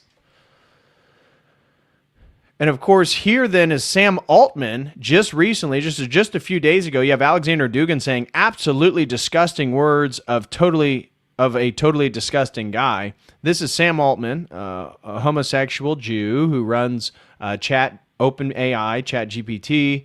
He says, "We see a future where intelligence is a utility like electricity or water, and people buy it from us on a meter." So let me get this right. The U.S. government takes our tax money, gives it to these companies so that they can build systems so that they can charge us again, that they're going to charge us for the utility of intelligence. Watch this. Fundamentally, our business, and I think the business of every other model provider, is going to look like selling tokens. You know, they may come from bigger or smaller models, which makes them more or less expensive. They may use more or less reasoning, which also makes them more or less expensive. They may be running all the time in the background trying to help you out. They may run only when you need them if you want to pay less. They may work super hard, you know, spend tens of millions, hundreds of millions, someday billions of dollars on a single problem that's really valuable. But we see a future where intelligence is a utility like electricity or water, and people buy it from us on a meter and use it for whatever they want to use it for. Now remember, Tesla has already found free energy. So we could live in a world in which electricity was free. Then it refers to water. If we, again, we're going to get into how much this war with Iran is costing the United States every single day. But if you just took the money that we've used in the war in Iran, we could have free water in America. There's so many things. They could have redone the whole infrastructure in the United States already.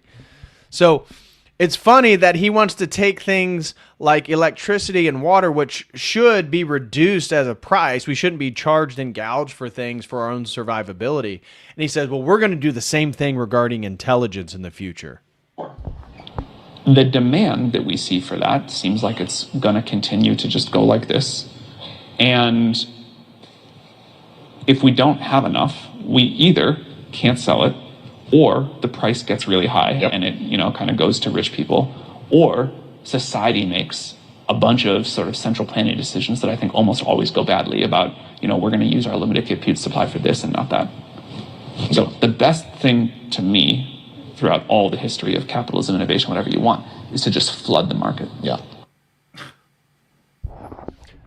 That's, again, remember Sam Altman and Larry Ellison. Larry Ellison's the other Jew who runs Oracle, who is another Zionist who just bought Paramount, and Paramount just bought Warner Brothers. And so Paramount's now going to own like a whole third of the online streaming pie. They just made the deal with the UFC.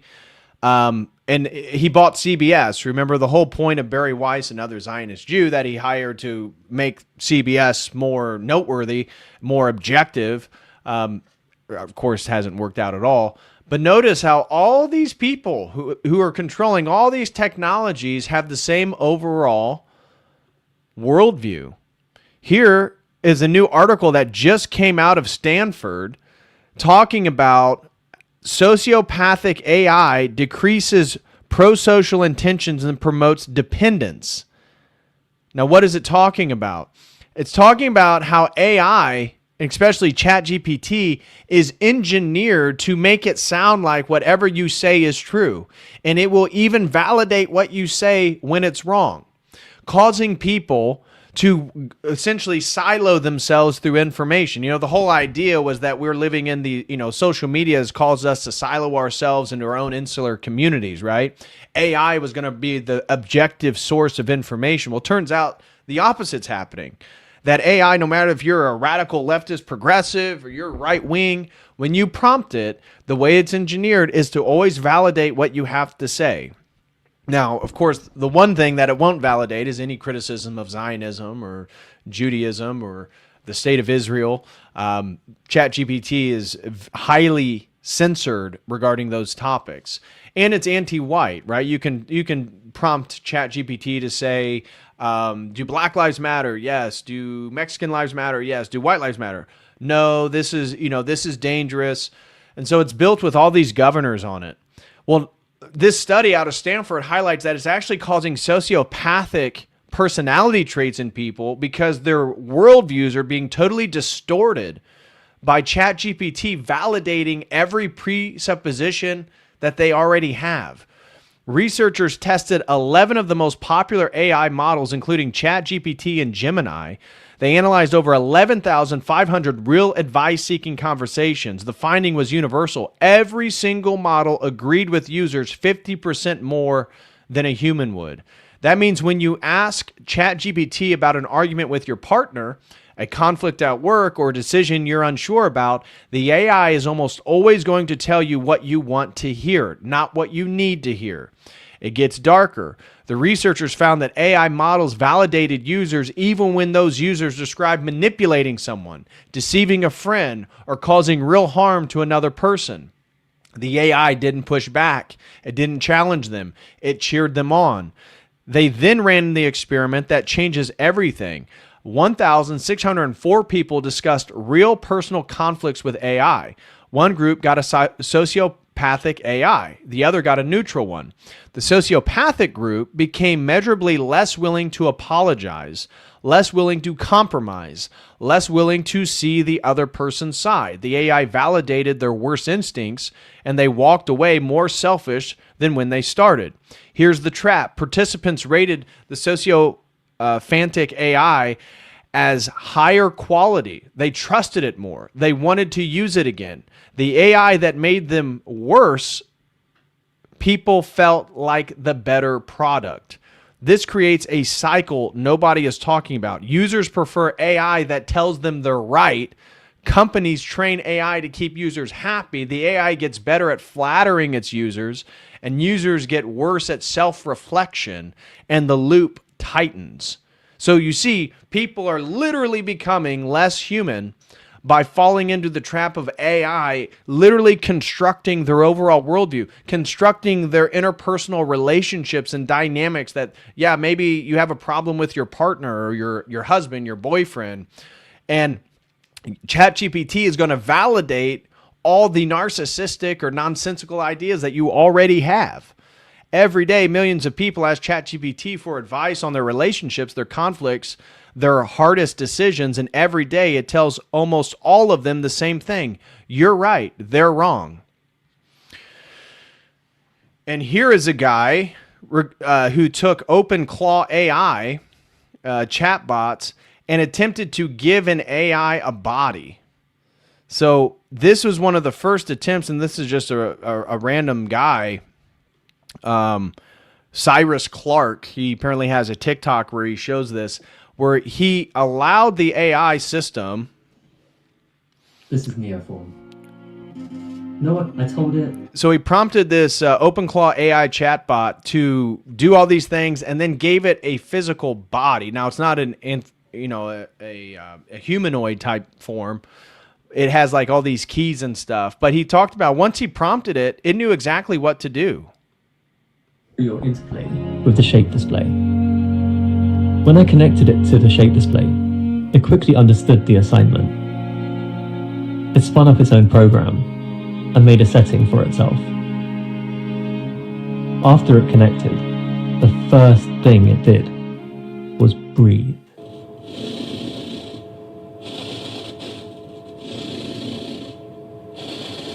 When I asked it to say hello. Is that not demonic? That was the first thing. I'm not even saying it is demonic what he did, but just the trope, the fact that the AI, when it was given this sort of physical form that it could interact and communicate and utilize as some type of sensory mechanism, the first thing it does is imitate breathing. Obviously, it can't breathe. It doesn't have lungs. It's not. But why would the AI even make that noise? Why would the AI present itself as like taking its first breath? I mean, this is. I know this is very optimistic. If you watch the people, they're excited about this. They think. I think this is kind of dark. Say hello. It said, "Hi, Cyrus." But that wasn't what I was looking for. So I asked it to explore and find its own language. So it started reaching towards me and trying to get my attention.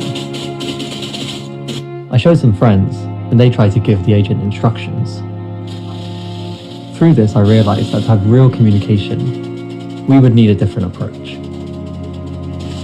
So the agent came up with the idea of creating its own gesture vocabulary, the body language. That's what will come next. It still hasn't named itself. And so this whole idea, you see the code says soul. Who are you? You're not a chatbot. You're becoming someone. No.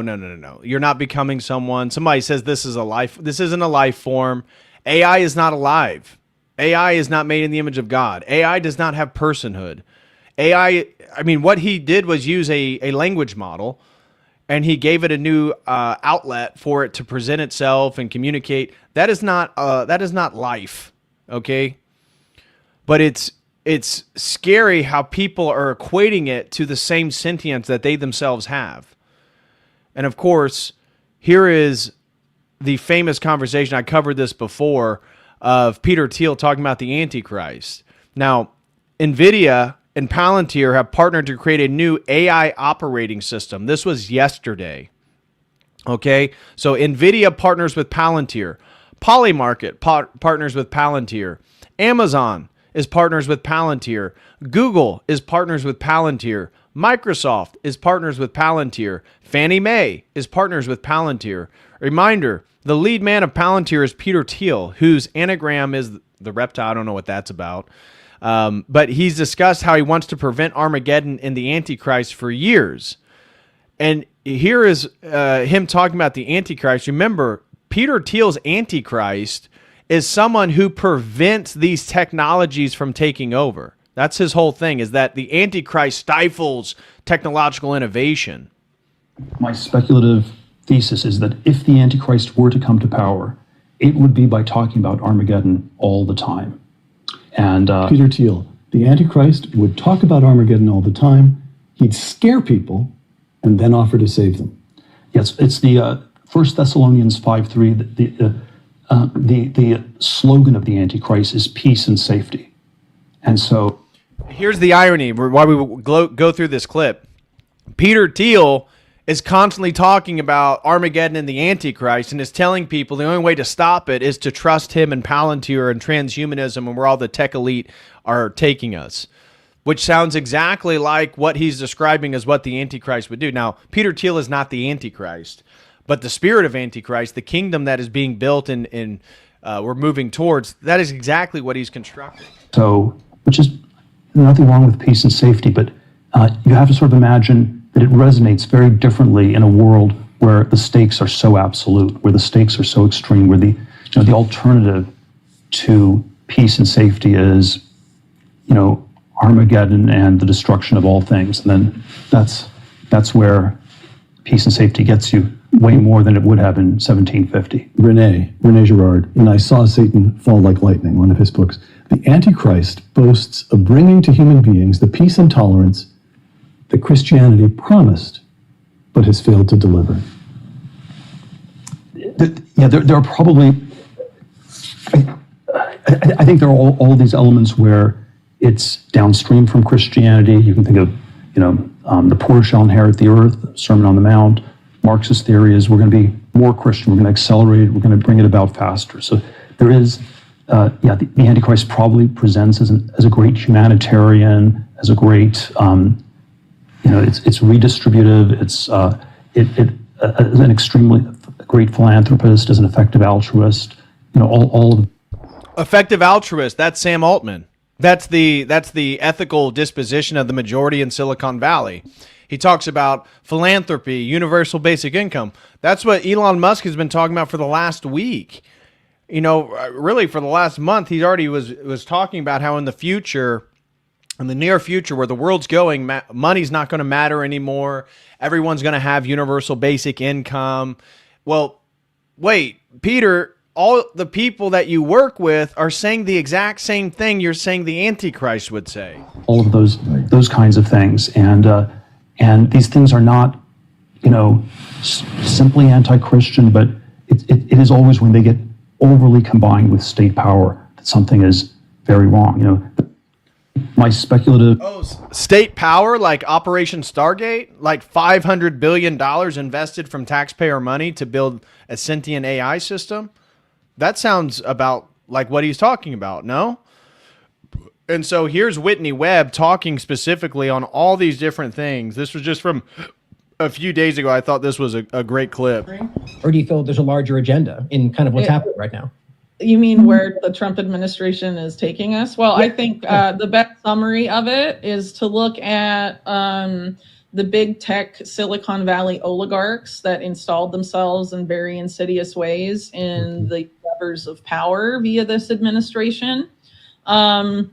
And probably the best thing you can do to learn about them is to buy Ian Davis's new book, The Technocratic Dark State. And I would like to say, if you want the ultimate book of a Christian critique on transhumanism, get my book, Return to Babylon, From Adam to Antichrist. You can get signed copies at my website. I'll share that link, or get paperback and hardback over at Amazon. I'm sure Whitney Webb hasn't read my book. I talk all about this stuff, but I come at a much more academic, intellectual, historical approach to what this stuff is and what it means in regards to spiritual warfare. Or, borrow a copy from someone else who bought it. Or it is the best, most forensic breakdown of those people and what their interests are and what they are doing. And you can read some of Ian Davis's articles about aspects of that. For example, he did an amazing investigation into the city states, sort of this idea of the network state and all of that, and how it's just as bad as the globalist global governance that a lot of people in right-leaning conspiracy, quote unquote, conspiracy world are worried about. It's that on steroids and is being marketed to those people as the solution. And a lot of these people are overt transhumanists. I mean, they call themselves techno-optimists. Again, sort of a play on that same thing we were just talking about in the Trump era, where we're the optimist and avoid the negative Nancys. Feel good with us. They'll just make you feel bad. And it's all about feeling, not about facts. There's obviously a lot of other agendas at play too, but I think obviously it's pretty clear that in the Trump administration, there's going to be some type of big switcheroo economically. And we will see the rise of, stable coins, the Bitcoin dollar system as laid out by Mark Goodwin back in 2021. But that has definitely played out. And so I think, a lot of that stuff with digital currency is going to advance. And then we're going to be herded further into sort of this techno-feudal reality. And then at the same time, you have, these other aspects of the Trump administration at work that have, this very deep set, feeling about eschatology. There's an overlap, actually, if you look at people like Peter Thiel, who's, the person who basically created J.D. Vance in a lab, and his obsession with the Antichrist and all of this stuff. A lot of these people are obsessed with end times things. There's been plenty of people pointing out recently how this has influenced, likely, the current war with Iran. So, there's obviously a lot of different angles to talk about, but basically, this is not fighting against global governance and global tyranny. This is going to be a furtherance of the same thing that every administration, whether Democratic or Republican, has advanced since 9/11, and obviously before that too. But they sped it up. The type of gradualism that they practice increased significantly after that point, and the goal was to create an AI-powered surveillance state. That is authoritarian in nature and neo-feudal economically, and the vast majority of us are meant to be serfs, or rather, if you want to use the Yuval Noah Harari phrasing, we will become the exploited because it's better than being expendable. That comes from his book Homo Deus. So I highlight this clip because she's making my point that the Trump administration, the use of the use of AI, Palantir, the way that AI is being utilized in the war right now, this is not going to slow down. And the AI race, the technocracy that's being built around us, who just so happen to be majority Zionist Jews who run these companies, and then Zionism, the Greater Israel Project, the war with Iran, these things are not totally separate. They coincide together. Okay, so next topic. This is just something quick I wanted to show you. This was from about 5 days ago. Harrison Smith was talking about how all these X users using Google Trends found out that their names were being searched in Israel. So check this out. X users find their real names are being Googled in Israel after using X verification software called AU10TIX, A10TIX. A wide range of anonymous X users have reported that their real names are suddenly being Googled in Israel shortly after they began criticizing the country for its actions in Palestine. Some connected the phenomenon to AU10TIX, the software X requires users, even anonymous ones, to use in order to verify their real identities. A10TIX is a Israeli company founded and staffed by former Israeli spies from the elite Israeli military intelligence group Unit 8200. Mint Press News investigated this disturbing phenomenon. They're calling it, quote, the largest honeypot operation on the planet. Wow, that's crazy. So you're telling me Elon used basically a Mossad tech surveillance agency to do the verification on X.com, the free speech platform, so that then those same Israeli powers could then spy on every single thing you post and then begin to build personal profiles for each person. Huh, who would have thought it? Who would have thought it? Okay, this one is kind of disturbing. So in China alone, we have identified more than... this has to do with the fact that there is a major problem in the United States. I saw a graph that 10% of Americans are foreign born. It was like every white Western nation, this was a problem. They had 10% or more of citizens that are foreign born. So what this person at a U.S. Senate Judiciary Committee, he highlighted that there is a problem with Chinese birth tourism, where they are utilizing the U.S. laws where if your child's born in America, they get U.S. citizenship, where at least a million American citizens are the result of Chinese women coming here and giving birth so that their children could get American citizenship and become spies. More than 1,000 birth tourism companies that are almost exclusively focused on the United States. Our federal government does not track this information because there is no centralized collection of information on the nationality of parents who are giving birth. China, however, has done estimates themselves, and the numbers are eye-popping. The Chinese government gave an estimate a few years ago. Their estimate was that on average 50,000 Chinese citizens a year were giving birth in the United States or at U.S. territories like Saipan. There are others like Professor Salvatore Barbonis from Australia who believes that number is higher. He's estimated 100,000. There was a research firm in China that estimated in 2018 alone 180,000 managed to give birth in the United States. No one knows what the actual number is, and that is the challenge that we face today. If you do the math, if you look at the ramping up of this activity over the last 13 years, and you take the ballpark estimates, you are looking at roughly 1 million, quote unquote, U.S. citizens who are being raised in the People's Republic of China today. If you look at the websites of these birth tourism companies, they will tell you who is hiring them. These are not political dissidents. These are military officers, people from the Ministry of Propaganda, people that are high-ranking officials in the Chinese Communist Party. In other words, these are part of the CCP establishment.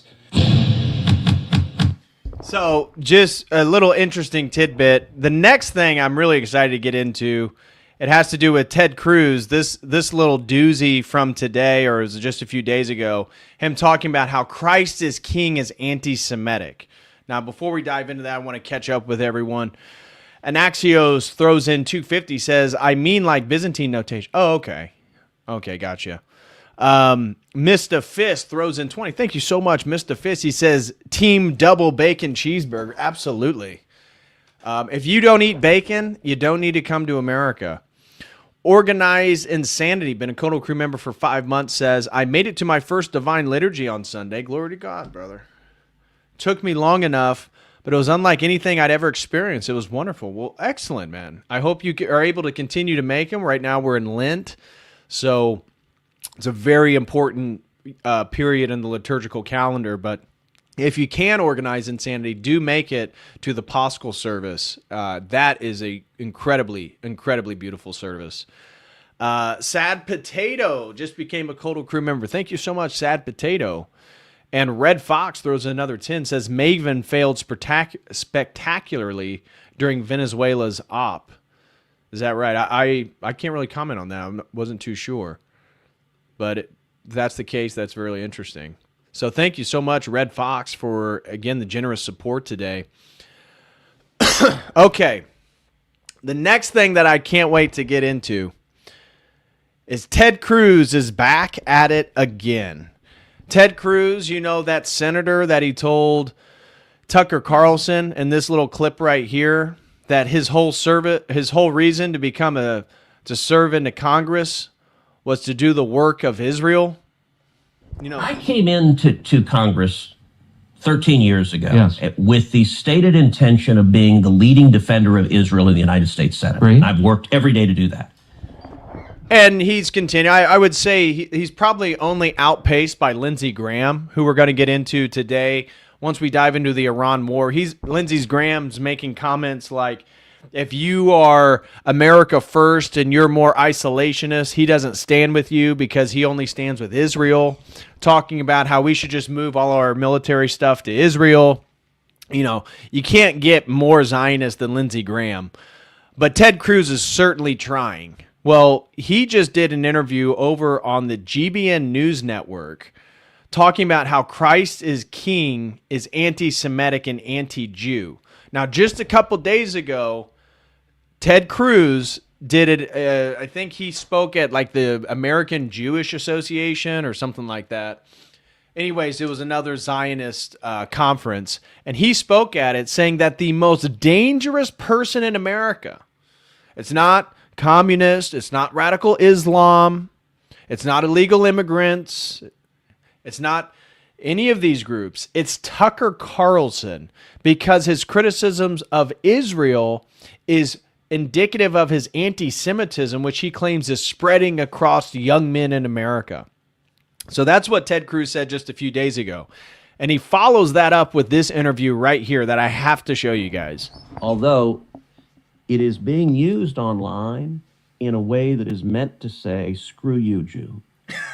It is being used in a... Okay. We're off to a great start. Saying Christ is King is another way to say screw you, Jew. Oh, interesting. So we should not proclaim the uniqueness of our Messiah? Context very directly to say, I hate Jews, and that's almost an online code word. Christ is King is, I hate the Jew. Is that your view, or why do you say that? Because you see the people who are saying it, and they're saying it in that context. They're saying Jews are horrible, like they're attacking Jews, and they end with Christ is King. To make it sound like somehow there's a biblical basis.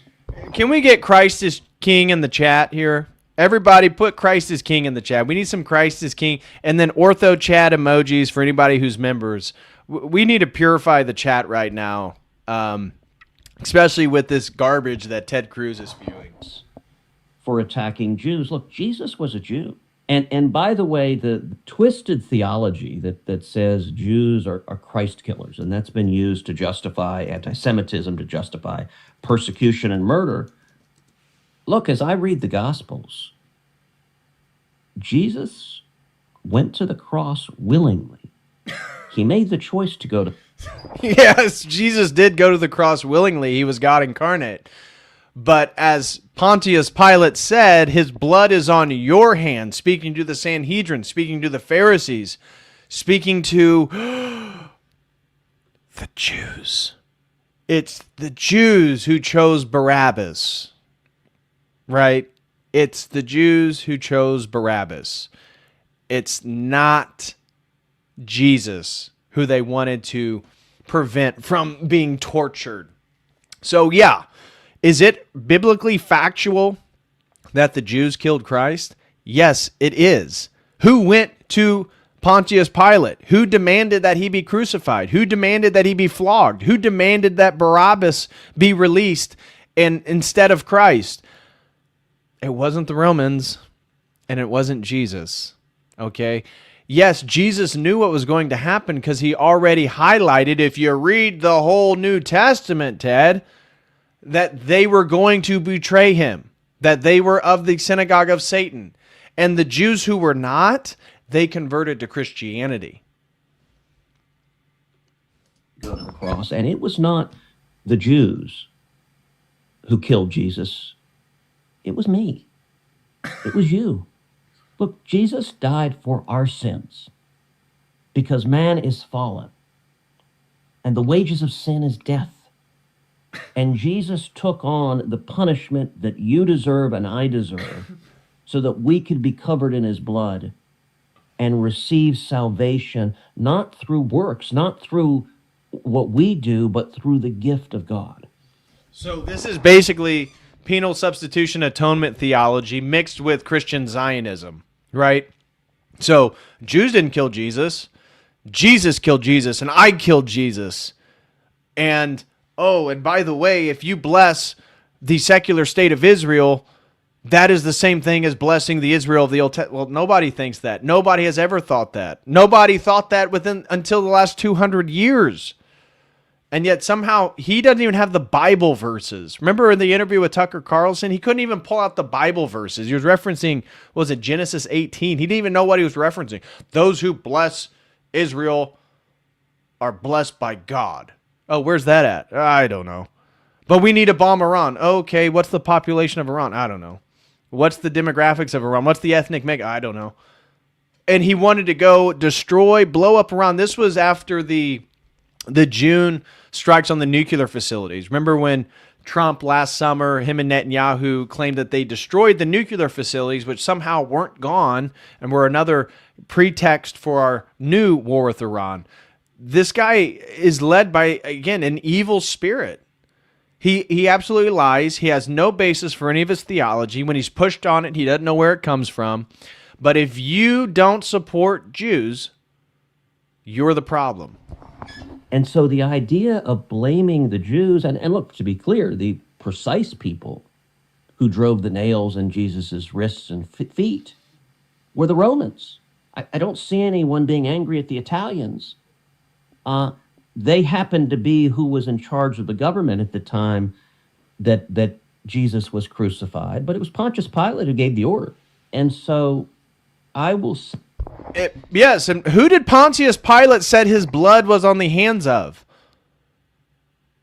Who was that? Was it the Iranians? Did Pontius Pilate say, you Persians are responsible for me killing Christ? That this man, I deem him innocent? Well, oh, no, that was the Pharisees. Oh, crap. I'll say the phrase, look, Christ is king. And to be honest, that was not a phrase I grew up with in church. And I was thinking about it the other day. You know, we would say things like Jesus loves you, Jesus saves. That tended to be more. Christ is king is a phrase that seems to have originated online, and it's some of kind of the Groyper folks that it almost sort of invokes images of the crusade, that in the name of Jesus we will conquer everyone else in a way that I don't think is right or biblical. Which pitchfork in hand and all of that. Yes. Yes. The irony, right? He says it's not biblical to want to conquer and dominate. What is Israel doing right now, Ted? What's the whole point of the Greater Israel Project, Ted? What is the entire eschatology of the Jews in Israel? It's the exact thing that you're condemning Christians, which, again, he's equating Christ as king to a crusade mentality. Okay, whatever. But how is that any different to the actual power? I mean, if in America you will lose your job for anti-Semitism, is anyone losing their job for anti-Christian rhetoric? Can anybody raise their hand if you've been fired for anti-Christian rhetoric? No. But as we just saw, and we will see, you will lose your job if you're deemed an anti-Semite. Question real quick, if that's okay. Well, Please. I don't want to miss the question you asked right before, Okay. which is you asked about replacement theology. Oh, yes, please. And this is something Tucker and others are look, I think this is a heresy. It is a notion that the promises in the Bible that God makes to Israel are no longer valid. The Jews are no longer God's chosen people. And instead, replacement theology argues that the Christian church has replaced Israel and the Jews as God's chosen people. Now, notice this language. This is what the Zionists want to do. They claim that our theology, believing that the church is Israel, it's the fulfillment. They take what's called fulfillment theology or fulfillment ecclesiology to replacement, right? Oh, you're replacing the Jews. No, Christ fulfilled the law. The Old Testament's been fulfilled in Christ. We are now on the second covenant, not the first covenant. The covenant of Moses is over. None of these Christian Zionists are holding to all the dietary laws, right? But so they're following the second covenant, yet they actually want to revalidate the Old Testament as regards to the secular nation state of Israel, 1948. What are these people talking about? Listen to this. Jews are no longer God's chosen people. And instead, replacement theology argues that the Christian church has replaced Israel and the Jews as God's chosen people. Yes. The entire history of Christian theology said that Christians are the chosen ones because we're following Jesus Christ, the Messiah. Think about that. This senator, Ted Cruz, has a problem if you claim that Christians are the chosen one. But if you don't believe that Jews are the chosen one, then he also has a problem with you. So it's okay for Jews to say they're the chosen one, but for Christians, based on Christian theology that's been the case for the last 2,000 years, that's not okay. And all of the promises in the Old Testament are now invalid. So God breaks his promise. No, they've already been fulfilled. Apparently. Yeah. And that, I think that is absolutely wrong. If God breaks his promises to the people of Israel, that suggests that God could break his promises to Christians as well. And I don't believe God breaks it. But do we worship the same God, Ted? Is Jesus Christ God? Is God a Trinity? Is God three persons, one essence? Do Jews believe God is a Trinity? Do Jews believe Jesus Christ is God incarnate?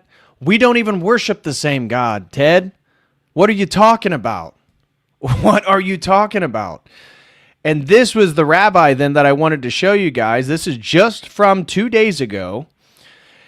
This is Rabbi Yehuda Kaplan, State Department's special envoy on new legal measures. Check out these new legal measures. I'm sure you guys will be excited about these. The scourge of anti-Semitism must be defeated anywhere and everywhere that it exists. As we just heard before, from holding universities accountable to using laws within the Justice Department, existing laws, to hold and prosecute crimes against the Jewish community, from preventing people from working and going to worship in their shuls. And then, as was touched on very briefly, but a visa vetting program that we are just beginning now to see the results. So they want to, again, just like with the AI stuff we covered, they want to track everything you do and be able to deem whether or not you're an anti-Semite. But as we just learned with the woman that was, Carrie, that was banned from the Religious Liberties Conference, the Catholic woman, trad Catholic, she just did that interview with Tucker Carlson that was posted today. What does she say? Well, when she was first asked in August, now when she got kicked off, that was in February. She said they got introduced or brought to the committee in May 1st, which was like the National Prayer Day. By August, she said she was getting messages from Lieutenant Dan Patrick of Texas and Paula White, the prosperity crazy heretic gospel preacher that's Trump's personal pastor, that they notified her that, hey, we're a little bit concerned.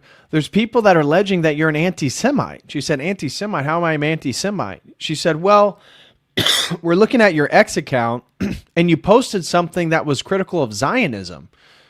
And she said, yeah, well, I'm not a Zionist. I'm a Catholic. What does that have to do with anti-Semitism? And they responded, well, Zionism is just the belief that Jews have the right to exist. And so if you don't believe in Zionism, then you believe that Jews need to be killed. And they were talking about how this looks bad for Donald Trump in the White House.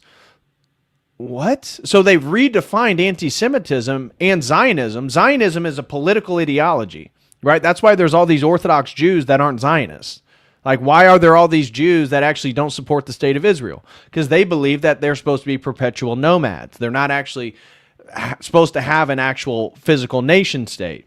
Well, now they've changed it to Zionism no longer being the political ideology about Jews returning and establishing the secular state of Israel. It means if you're not a Zionist, that means you don't want Jews to exist and have a homeland. What? What? When did Zionism equal the total? You either believe that Israel, everything they do is holy, just, and right, or if you're anti-Zionist, then you want to genocide Jews. What? But you see, they've already concocted and morphed the language to redefine things so that they'll be able to deem anyone they want as a political opponent an anti-Semite. And if you don't think these laws are being passed, they are. Texas, Florida, there was a handful of other states. I think Arkansas just passed it under Huckabee, his daughter. So the idea, BDS laws, you can't boycott Israel. I mean, these laws are already on the books, guys. They're only going to increase. They're only going to get worse. And another reason why we need to stop anti-Semitism, according to transgender Laverne Cox on MSNBC, is because it's Jews that invented transgenderism. Now, this is from the transgender horse's mouth, okay? And there's been a rise in anti-Semitism all over the country right now, and it's disgusting and it's horrible. People should know that one of the first things that the Nazis did, I think it was in 1933, was they burned Magnus Hirschfeld's Gender for Sexuality. Magnus Hirschfeld was studying trans people, LGBTQ people. Lily Elby, who the Danish Girl, the film Danish Girl was about, she had her first gender-affirming procedure at Magnus Hirschfeld's clinic. The Nazis burned it down. All of this research. And there were and there's been and that was bad. And we're supposed to be against the Nazis doing that. Somebody should have tapped him on the shoulder and be like, hey bro, I think the majority of Americans would be okay with Hirschfeld's works being burned. I don't think this is the hill to die on. In fact, sir, you just validated all the critics of many Jewish activities and highlighting that Hirschfeld was in fact the pioneer for all the transgender surgeries or gender affirming surgeries that we're talking about, including, I mean, incredibly degenerate stuff. They were getting into the pedophilia stuff, homosexuality. I mean, what they were looking into was disgusting. So the fact that the Nazis burned those sounds like a win, bro. That sounds like a win. Okay, next one. I'm gonna play this with the other ones that I have, but here is Iraq. There was a city in Iraq's capital. They built a Baal effigy, as you can see here, with Hebrew words and the Star of David on their forehead. A very similar ritual, if you will, or a effigy that's burned by the public, as we saw in Iran. So very strange how all these people, these neighbors of Israel, keep saying that they are the worshipers of Baal. That's weird. This has to do with the synagogue attack that happened just yesterday. So the FBI what we're told is that a man with bombs in his car, he had guns, he charged his car into the synagogue in Michigan. We're told that he's of Lebanese origin. He is sympathetic with Hezbollah, and he was upset with what Israel's doing in southern Lebanon, and that's what caused him to do this. That's what the official story is. But I found this pretty interesting. The FBI led active shooter training at Temple Israel in Detroit less than 2 months ago, where an attempted attack took place today. The synagogue's clergy and staff participated in the FBI-led training, which specifically used scenario-based exercises similar to today. And here you can see a photo while they're doing that presentation, active shooter attack prevention and preparedness. We're told it's an active shooter. We can or could see, this is earlier video of smoke coming from the synagogue. And there's a fire, appears to be a fire. Smoke coming from the synagogue. What appears to be a fire is all we can say at this point. Yeah, there's also some video coming into Fox 2 here of Oakland County Sheriff's members with assault rifles that appear to be approaching the area. So this does look like. And you should see the photos of the police response. I don't know if anybody posted it in the chat, but it was just unbelievable. I mean, like hundreds of police cars. A response that you would never see at, for example, the multiple Christian shootings in Wisconsin and Tennessee by the transgenders, and all these different places across the United. You've never seen a police response like that, but it was almost like they were ready to respond to the synagogue. I don't know. Just thought it'd be worth noting. Here's the guy that was the supposed shooter. The Michigan synagogue attacker had 2 relatives killed in Israeli strikes in Lebanon. Both were suspected members of Hezbollah. The war in the Middle East and the war on American soil aren't separate stories. So he was 41, born in Lebanon. For some reason, he's here in the United States.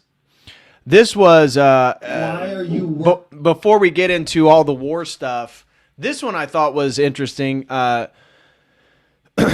Just as John Kiriakou talking with Andrew Bustamante, who is this very popular YouTuber who's a former CIA agent.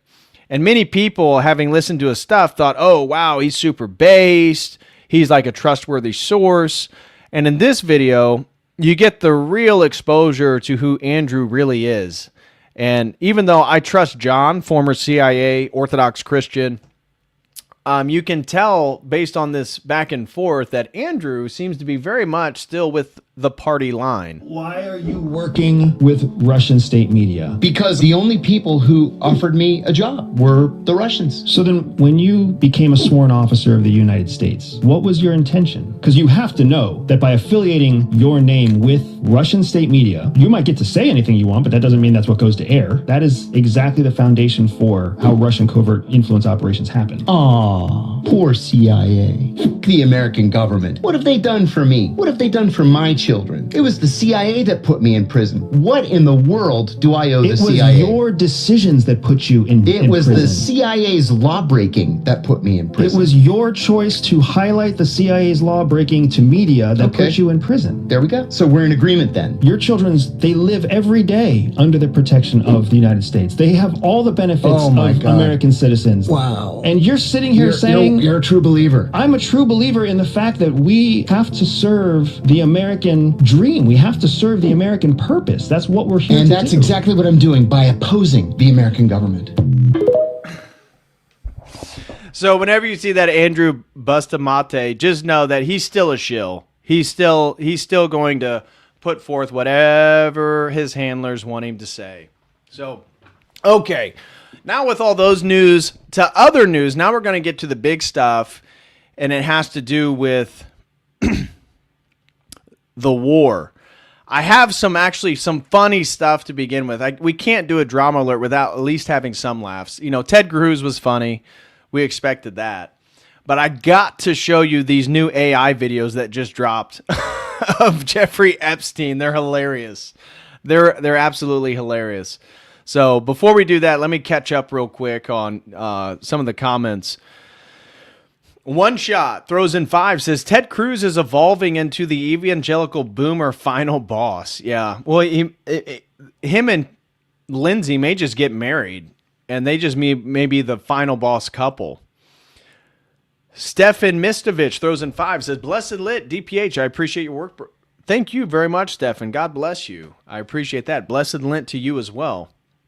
Shout out to Red Fox. Thank you so much for the support tonight, brother. Red Fox throws in 10, says a Protestant calling out a heresy is hilarious. Synagogue of Satan appears in Revelation 2:9 and 3:9, just saying.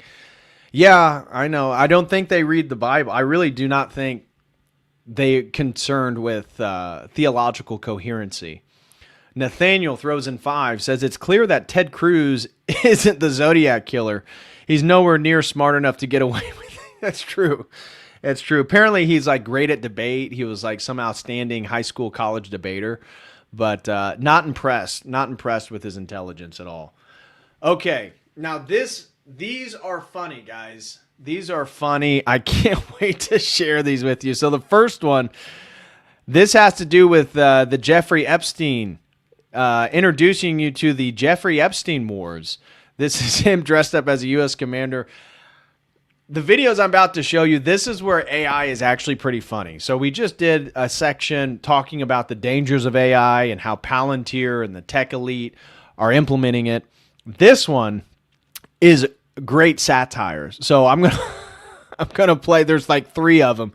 One of them is Jeffrey Epstein as Borat. Check this out. A team! Sean! We're going to war, soldier! Well, you are, not me. It's time to get boots on the ground! It's Jeffrey's war. Are you a pathetic gooner looking for love? Aren't we all? Well, we've got plenty of ladies. And they're just waiting for liberation. All you have to do is beat our challenge. It's time to roll the die on your lives. Let's see what these boys won. It's crippling PTSD and higher gas prices. A brand new luxury casket. You answered C, and you are correct. Do you have what it takes to play with Jeff Perez? We want you to play Jeffrey's war. Check your local TV listings. A team. Come on, that's hilarious. That is hilarious. Oh, now check out this next one. This one's a funny one too. This is a Jeffrey Epstein info commercial. History according to Jeffrey. Communism is bad. Don't believe me? Well, now you can read all about it in my new book, History According to Jeffrey. It's History According to Jeffrey. Did you know Israel's our greatest ally? I didn't either. Until Jeffrey told me. Now you know. Jeff told me China, Cuba, and Venezuela were bad, Russia too, and I believed Let him. Jeff do the thinking Who for am I you. to question Jeffrey? I'm too stupid to figure things out on my own. No critical thinking required. That's right, you're all a bunch of stupid, dumb cattle, and if you don't buy my Call now, and we'll even throw in our exclusive Jeffrey bookmarks, so you'll never forget your history again. You see the bookmarks? It's Epstein Island, Wish You Were Here, Pizza Party, and Jerky Club.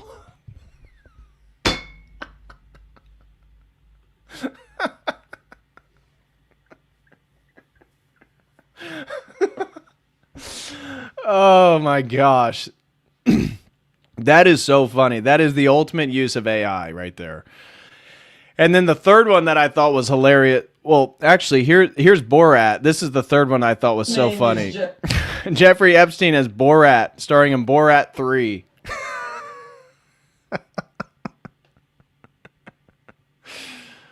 Jeffrey. I like sex. It's nice. Name is Jeffrey. I like sex. It's nice. This is my island, Little St. James. This is Downey, island rapist. Naughty, naughty. This my house.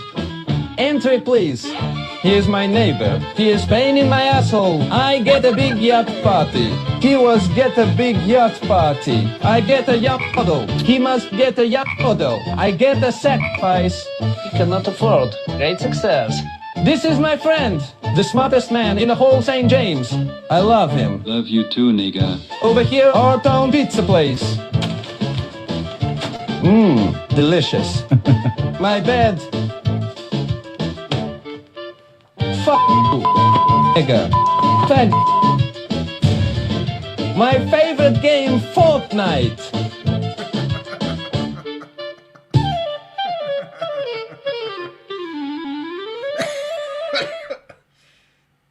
That is so funny. That is so funny. My favorite was the Stephen Hawking. He's the smartest man on St. J. Thank you. Bye. No, I'm not going to say it just because YouTube will take the video down. But this is the ideal use of AI right here. This is top notch. Okay. This is another funny video. It has nothing to do with anything else today, but it's just a jab at the boomers. I thought it was funny and worth sharing with you guys.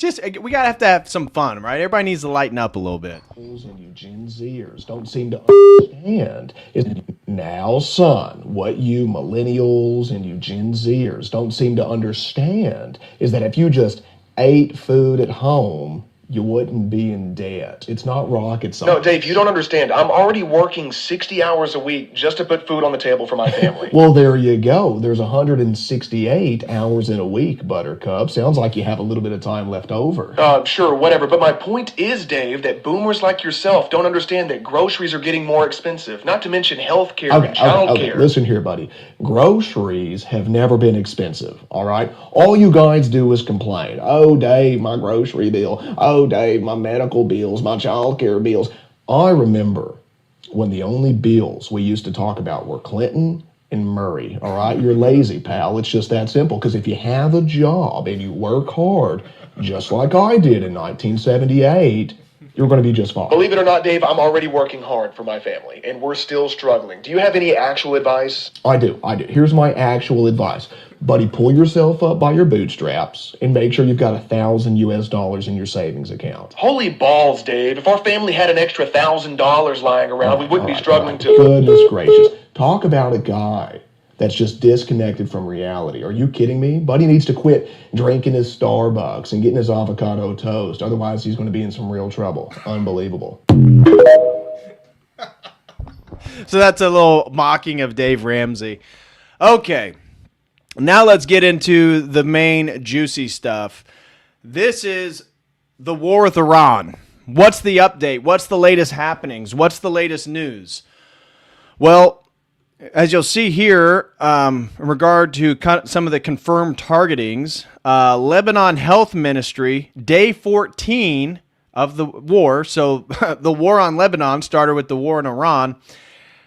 Lebanon is claiming 773 people killed, including 103 children, 19, almost 2,000 people wounded in a single day event. That was Israel attacking southern Lebanon. So you can see over here, Iran is annihilating Israel right now. As I said, they're already having problems with the Iron Dome.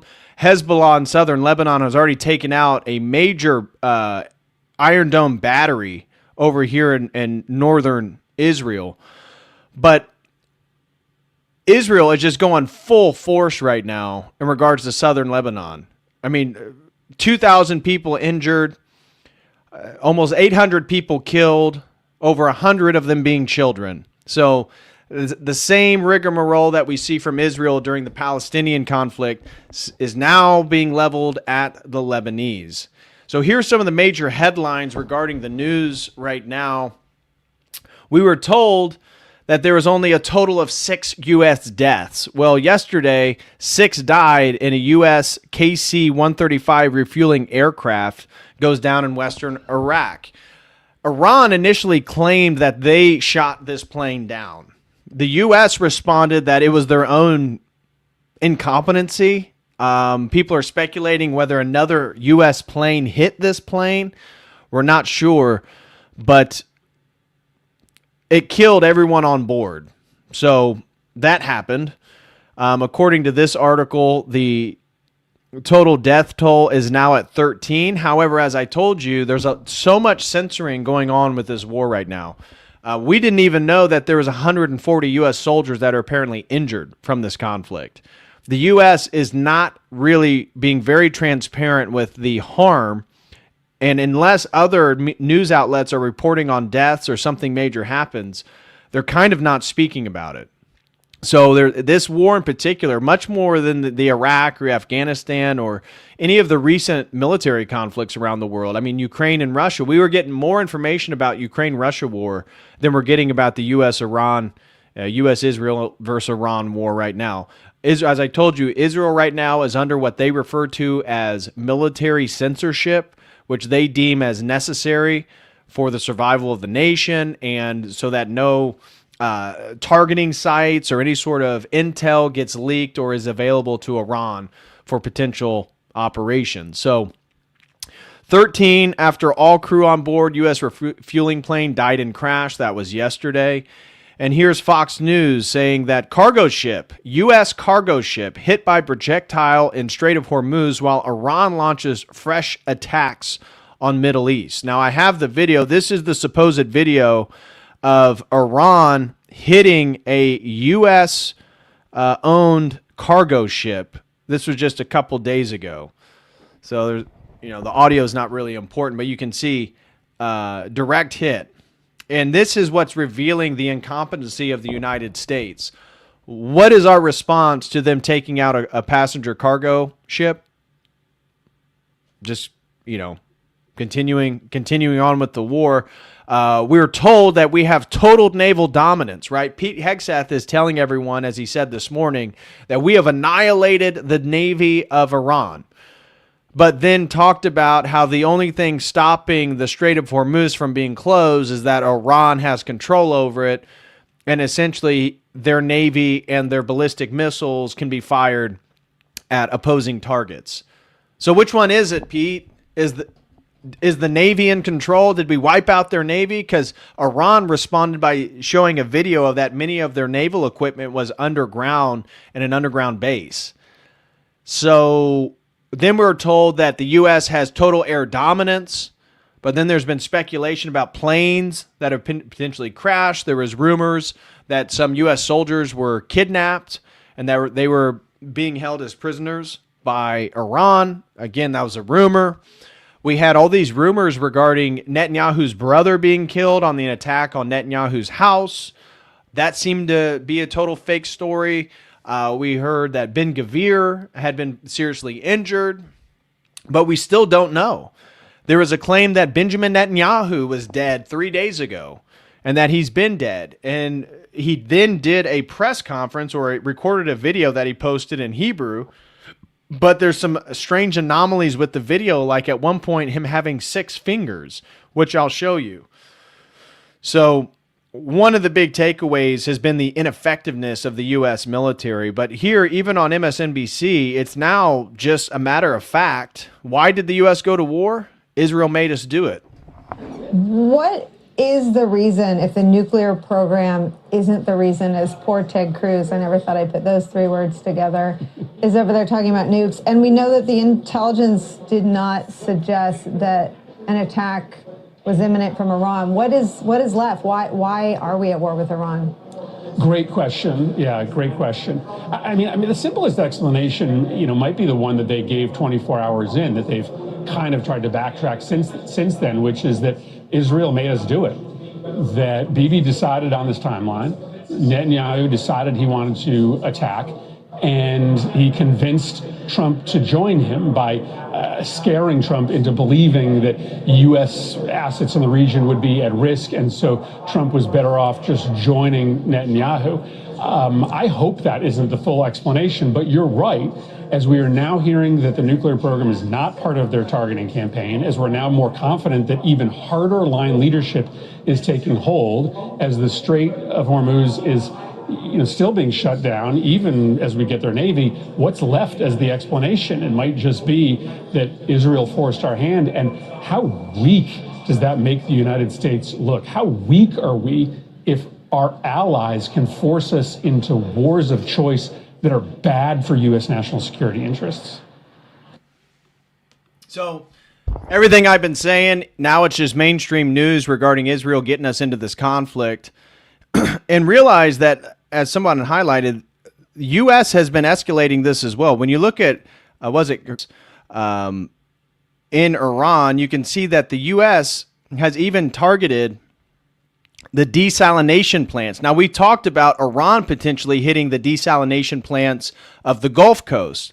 Now, Iran is not as arid and dry as the Arabian Peninsula, but they're still not in a great position, right? They still consume more water than they can actually produce naturally. So they need these desalination plants. But the fact that it's already been targeted by the U.S., that is a major point of escalation. Here is Pete Hegseth this morning. The videos I'm about to show you are all from this morning of Pete Hegseth. This is him talking about or answering a question when asked, you said the U.S. military has aerial and naval superiority over Iran, yet we're not escorting ships through the Strait of Hormuz. How did you not plan for this? And this has been something that has been questioned, this question has been levied at Pete Hegseth multiple times, because the way they speak, it's as if they were not prepared for the Strait of Hormuz to be closed. So here is Pete Hegseth this morning. Yeah, right here. You have said that the U.S. military has essentially aerial superiority, naval superiority over Iran, yet we're not escorting ships through the Strait of Hormuz. Why? How did you not plan for this? We planned for it. We recognize it. Because ultimately we want to do it sequentially in a way that makes the most sense for what we want to achieve, and ensure that we're sending the right signals to the world when we do so. So when Chris Wright speaks or we speak, it's based on a full assessment of what we're up against, what we want to say to the world, how that we want them to see and understand the conflict. It's like this whole idea of the war widening. That's what the press wants to make it look like it's widening and chaos is ensuing. No, we're actually closing in on grabbing hold of and controlling what objectives we want to achieve and how we want to achieve them. It's called shaping operations and setting the conditions. But when you shape the environment, you don't always tell. Foolish political leaders and foolish military leaders of the past will hang an exact deadline on it. Or here's exactly when we'll do what we're going to do. Or here's how long it's going to take us. And then if you meet that, maybe you meet it. But if you don't, you fail. And if you're far beyond, we know exactly what we're shaping and why. We're sending those signals working across the interagency. The Strait of Hormuz is something we've paid attention to from the beginning. And the American people can rest assured we will ensure that our interests are advanced, no doubt. So don't worry, guys. Yeah, we don't have control of the Strait of Hormuz, but it's all part of our plan. Everything's going to work out. Here's Hegseth, says that the U.S. destroyed Iran's Navy, then 5 minutes later claims Iran is using the Navy to block Hormuz. So which is it? And you can hear the double speak. Iran has no air defenses. Iran has no air force. Iran has no navy. Their missiles, their missile launchers and drones being destroyed or shot out of the sky. They're the only thing prohibiting transit in the Straits right now is Iran shooting at shipping. It is open for transit should Iran not do that. Now, there's a reason why we chose as one of our primary objectives destroy the Navy. We understood the ability to interdict shipping is something Iran has done for 40 years. It's key terrain. They've used it as leverage. The world is seeing what they'll do to fight back in that context. And so Iran has no air defenses. So, again, we're not getting really clear answers from the Secretary of War right now. And here he goes on, referring to the Iranians as rats. This was also from this morning. His leadership is in no better. Desperate and hiding, they've gone underground, cowering. That's what rats do. We know the new so-called not so... I thought the rat analogy is interesting because we know who that's typically leveled at. And he's referring it to the Iranians because they're not outside of their underground bases, I guess, standing and waiting for a U.S. Tomahawk to hit them. Like what? So because they're sheltering in bunkers, they're like rats. So supreme leader is wounded and likely disfigured. He put out a statement yesterday, a weak one, actually, but there was no voice and there was no video. It was a written statement. He called for unity. Apparently killing tens of thousands of protesters is his kind of unity. Well, Pete, you just killed 170 schoolgirls by targeting their school. You really don't have any leg to talk. And a lot of the reports about them killing all these protesters was misinformation anyways. And a lot of it, as we already know, was backed by Mossad, MI6, and the CIA. Iran has plenty of cameras and plenty of voice recorders. Why a written statement? I think you know why. His father, dead. He's scared, he's injured, he's on the run, and he lacks legitimacy. It's a mess for them. Who's in charge? Iran may not even know. With every passing hour, we know, and we know they know, that the military capabilities of their evil regime are crumbling. It doesn't seem like it. In fact, there's videos coming out today of the new president of Iran walking around the streets with no security detail. Do you think Trump can do that? Do you think Trump can walk around the United States with no Secret Service? Well, the new president of Iran is able to do that. So it sounds like it's a little bit safer there than it is here. This is also major news today. The Pentagon approves deployment of a Marine Expeditionary Unit of 2,500 Marines to the Middle East. Now, I saw another report from a news agency that said it was two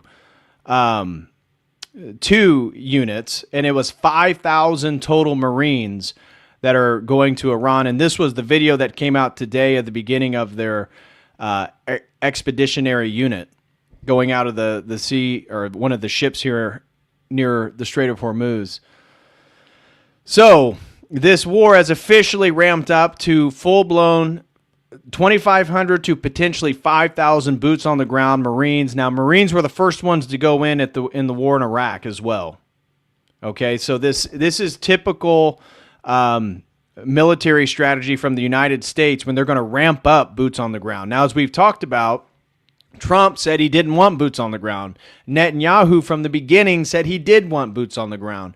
Israel claimed about 5 days into this war that there will be American boots on the ground, while Trump and J.D. Vance and Pete Hegseth said that there wasn't going to be.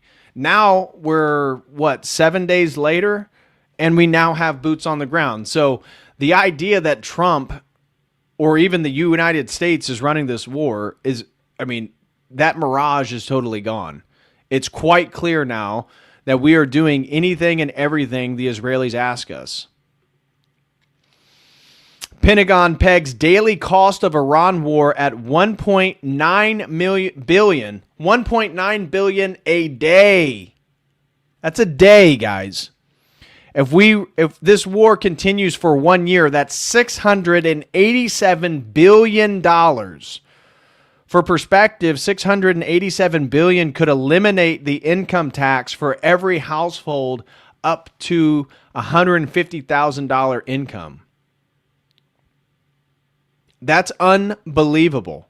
We can't even get health care. We can't get roads. We can't get chemicals taken out of our food. We can't deport the illegal 50 million that are in the United States. But all of a sudden we have all this money. Remember the congressman, Lindsey Graham and Mitch McConnell talking about how we didn't have money for a border wall? A border wall. And they're spending $1.9 billion a day bombing Iran. Unbelievable. Now, here was a video. People were questioning, who is this guy that is always with Pete Hegseth? Now, you guys know that Pete Hegseth is a Zionist. In 2018, I played videos before where Hegseth literally states that one of his goals is for there to be a global religious war so that we could build the third temple. Now, obviously, that is the spirit of Antichrist. And people are wondering, who is this guy? Every time you see Pete Hegseth, there's this guy in the background. Well, here's the guy that is constantly in the ear of Pete Hegseth. We're losing that war. When you think about it, the masters of the universe are Jews. We've got Altman at AI, we got Zuckerberg, we got Sergey Brin. It's us. And we have to figure out a way to win the digital battle. And when we do that, the future of Israel will be stronger because a majority of all Americans will support Israel. We'll make that happen. We have to make it happen. Thank you. Baruch Hashem. Thank you. So he says Jews are the masters of the universe. Interesting. Talks about how, like I highlighted during the AI section, all these tech companies are run by Jews. He says that's indicative of us being the masters of the universe. We have a right to rule the world.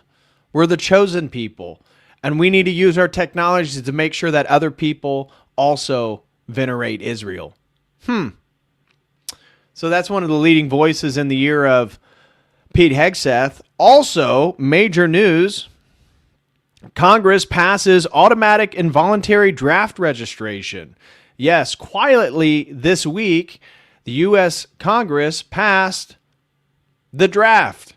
Here's the article over on the Ron Paul Institute. As Iran war escalates, Congress passes automatic involuntary draft registration. So everybody was saying, oh, no, they're not going to do the draft again. The draft isn't coming. Well, turns out it is. Just got passed this week. So expect this war to ramp up. There's no sign of it declining. There's rumors that Trump wanted to end the war after about 4 or 5 days and quickly realized that this thing is so out of control that he can't. And they've been scrambling for an exit ramp, of which there isn't one. To get an exit ramp, you have to get Iran to agree to stop the fight as well, which they've already said they're not going to stop. So there's new news there. The draft is now officially in place. As I told you about the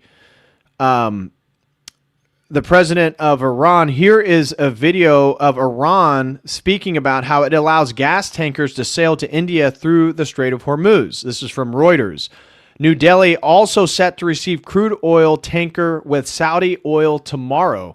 Iranian ambassador to India, Dr. Mohammed Fatali himself, confirmed that India would get safe passage through the strait. So what does this mean? Why am I highlighting this? Why is this significant? Because it's indicative of the decline of American power, right? So according to Pete Hegseth, we're the ones that are closing the Strait of Hormuz. And then about 5 minutes later, he says the only reason the Strait of Hormuz is closed is because Iran's bombing ships that go through. Okay, so which one is it? Well, because of this, the U.S. strategically, the closing of the strait helps reduce Chinese oil exports, right? China buys their oil from Iran. So they want to get the oil that Iran's exporting and bring it to their nation. Well, the idea was this was going to limit energy resources for China. But Iran says, no, we're going to go ahead and do negotiations and trade with China and India, which are the two most populated nations in the world. Just India and China is half the planet. Half the planet's population is in two countries, China and India. So what this does is essentially signal that Iran really doesn't need the U.S.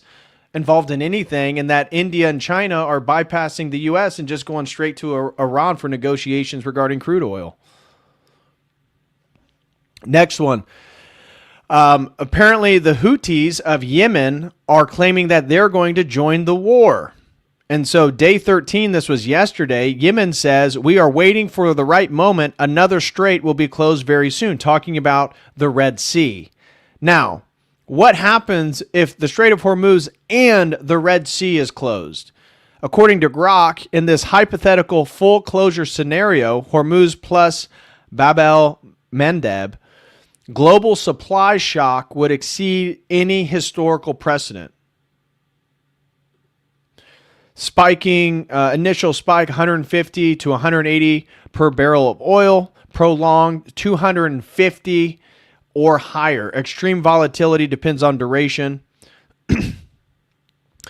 And this is followed up by, there was another article I had of them talking directly about how they planned on getting involved. It may have been somewhere else. Okay, here's the video that people are questioning regarding Netanyahu. As I said, we're getting very mixed signals from this war. One claim is that Netanyahu is like seriously injured and in a hospital in Israel right now. Again, seems far-fetched. I highly doubt that's the case.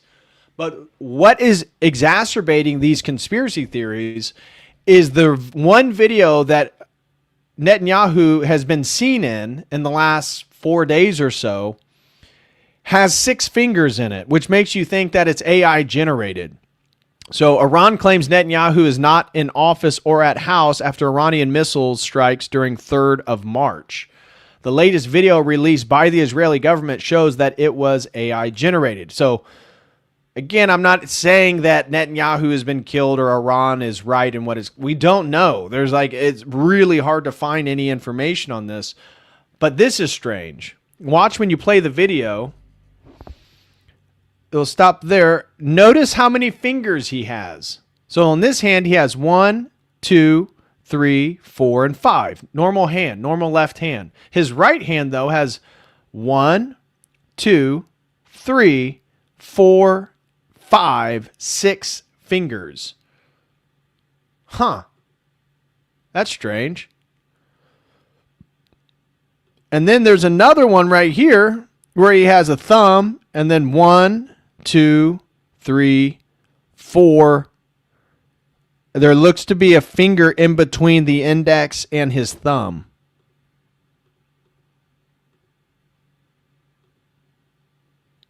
So kind of weird, and it just looks kind of AI generated.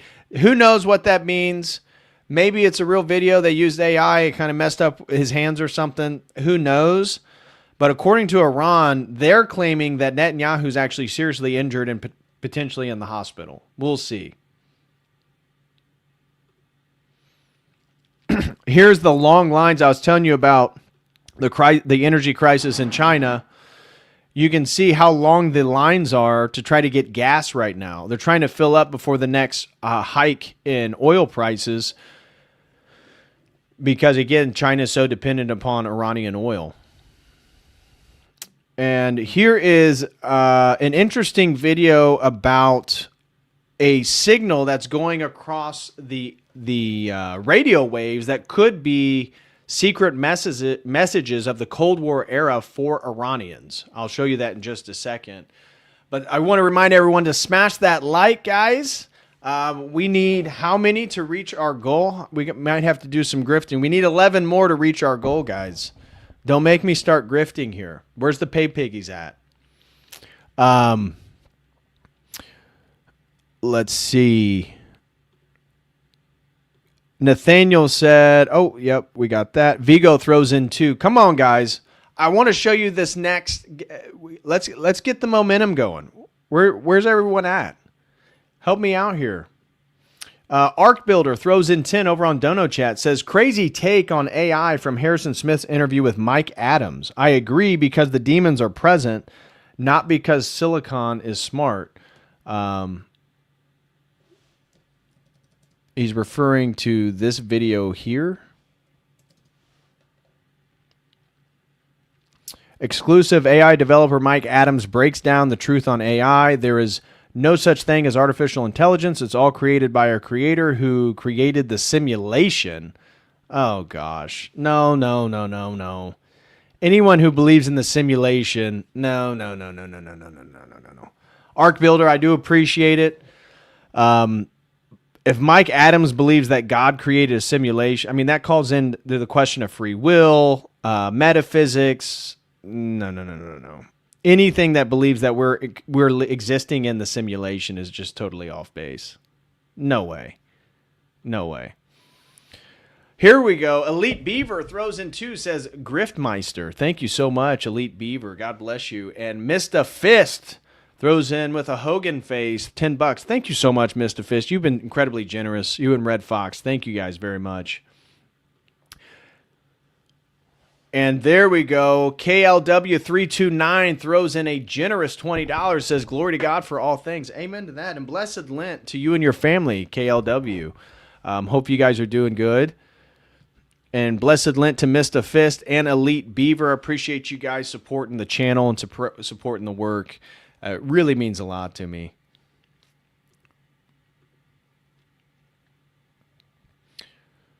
Okay. So let's get to this next section here that I wanted to show you guys. right here. So this is an interesting little piece of information that's been going around the internet. And nobody really knows what to make of it, including the U.S. government. So I'm going to play this video. It'll kind of explain everything, but it has to do with this very esoteric transmission that is occurring over the radio waves. And it's very much indicative of Cold War era technology that the Soviet Union would use. Listen to this. Listen to this.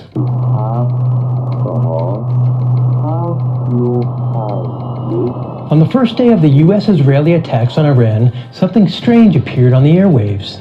A mysterious shortwave radio broadcast, a man's voice calmly reading random number sequences in Persian. Radio enthusiasts first picked it up on February 28th, the first day of the war. The broadcast follows a loose pattern, a string of numbers read aloud for 2 rounds, then a pause, then the Persian word for attention, repeated 3 times, then the numbers start again. Sometimes it's longer, sometimes it's shorter. No one knows exactly where the signal is coming from, but radio enthusiasts have narrowed it down to somewhere in Western Europe. 5 days into the war, things got even stranger. Someone started jamming the signal. Electronic noise suddenly flooded the frequency, making the numbers nearly impossible to hear. But the broadcast didn't stop, it just moved to a different frequency. RFERL independently recorded the transmission on March 10th, meaning it has been broadcasting around 2 weeks, more or less daily. So what is it? The most common explanation is something called a number station, an old-school Cold War spy tool, a shortwave radio broadcast used to send encrypted messages to intelligence agents around the world. Anyone can listen to the numbers, but without the decoder, the message is essentially impossible to understand. Aiken Fernandez, who's considered a guru on the subject of number stations, says it's absolutely unbreakable. The number keys are perfectly random, and figuring it out mathematically wouldn't really work either. And even if you translate them into words, the message would likely still make no sense without the right decoder key. Okay, that's the first thing. What about the jamming? Who's jamming the signal and why? So the kind of interference being used here is called a bubble jammer. Basically, it drowns out the signal so the transmission is impossible to understand. Historically, this kind of jamming was used by governments trying to block foreign broadcasts. Now, this is what the interesting thing is. Many people are speculating that this radio program that is listing out all these numbers could be coordinating with potential sleeper cells around the world, could be coordinating terrorist attacks, could be coordinating events that are happening within Iran to expats around the world. We're not entirely sure, but the idea that this could be a catalyst for terrorist activities around the world, I think, is the most likely. During the Cold War, Soviet bloc countries regularly jammed broadcasts from the BBC, Deutsche Welle, or Radio Free Europe, Radio Liberty, which were beaming uncensored news and information into the Eastern Bloc. These days, the Persian language broadcasts, the BBC, and Radio Free Europe's Radio Farda are also being jammed by the Iranian government on a similar frequency. So if Tehran was responsible for this mysterious Persian number signal, it's pretty unlikely that Tehran will be jamming its own signal. That brings us back to the original question: who's behind the number station broadcast? Could it be the United States sending coded messages to agents inside Iran? Or maybe it's Israel? Or how about Turkey, which is no fan of the Iranian government? Then it gets even muddier. ABC News reports that the U.S. government had sent an alert to law enforcement agencies about an intercepted encrypted transmission. The transmission could, quote, be intended to activate or provide instructions to pre-position sleeper assets operating outside the originating country. ABC quoted the alert as saying. The CIA did not respond to requests for comment. So for now, the signal remains a mystery. What do you think? Let us know in the comments. What do you guys think that is? Do you think it's the U.S. creating a false message? Do you think it's Iran contacting potential sleeper cells or expats outside the nation? What are you guys' thoughts on that? It could be a whole host of things. Julius Scon throws in 10. Thank you very much. Thank you for the bacon, my pay piggy. God bless you, brother. Blessed Lent to you. Reap What You Sow throws in 2, says, what's your disagreement with post-mill? Well, post-mill would be very similar to Chiliasm. So from an Orthodox perspective, our eschatology is amillennial, meaning that it's not pre or post-millennial because the millennial kingdom was inaugurated in the church. So for Orthodox, when we participate in the liturgy itself, we believe that this, in a mystery, sort of takes us outside space and time, and we are celebrating the liturgy with the heavenly host, with the saints. So the kingdom is already partially here in the church. The rest of the kingdom comes with Christ's second coming. So it's a both-and theology from the Orthodox perspective. Post-mill and pre-mill, any sort of chiliasm that believes we're going to enter into some utopian age was discouraged by the church fathers. Okay, so this is why it was added, the creed, it was added to the creed, I believe, in the Second Council in 381, where it says, and his kingdom shall have no end.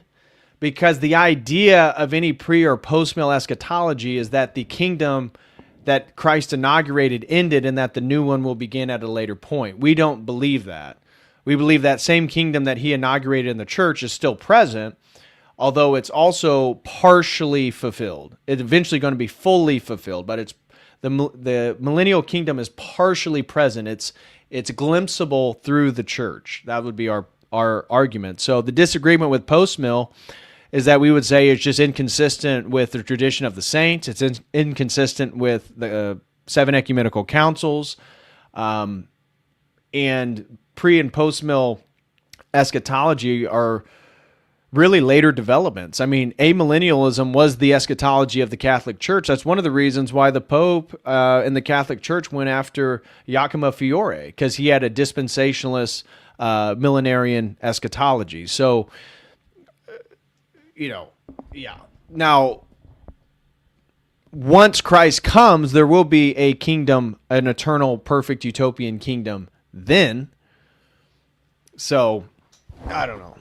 It's a deeper conversation, but look into the Orthodox eschatology. That's why the creed says, and his kingdom shall have no end. We're already in the millennial period.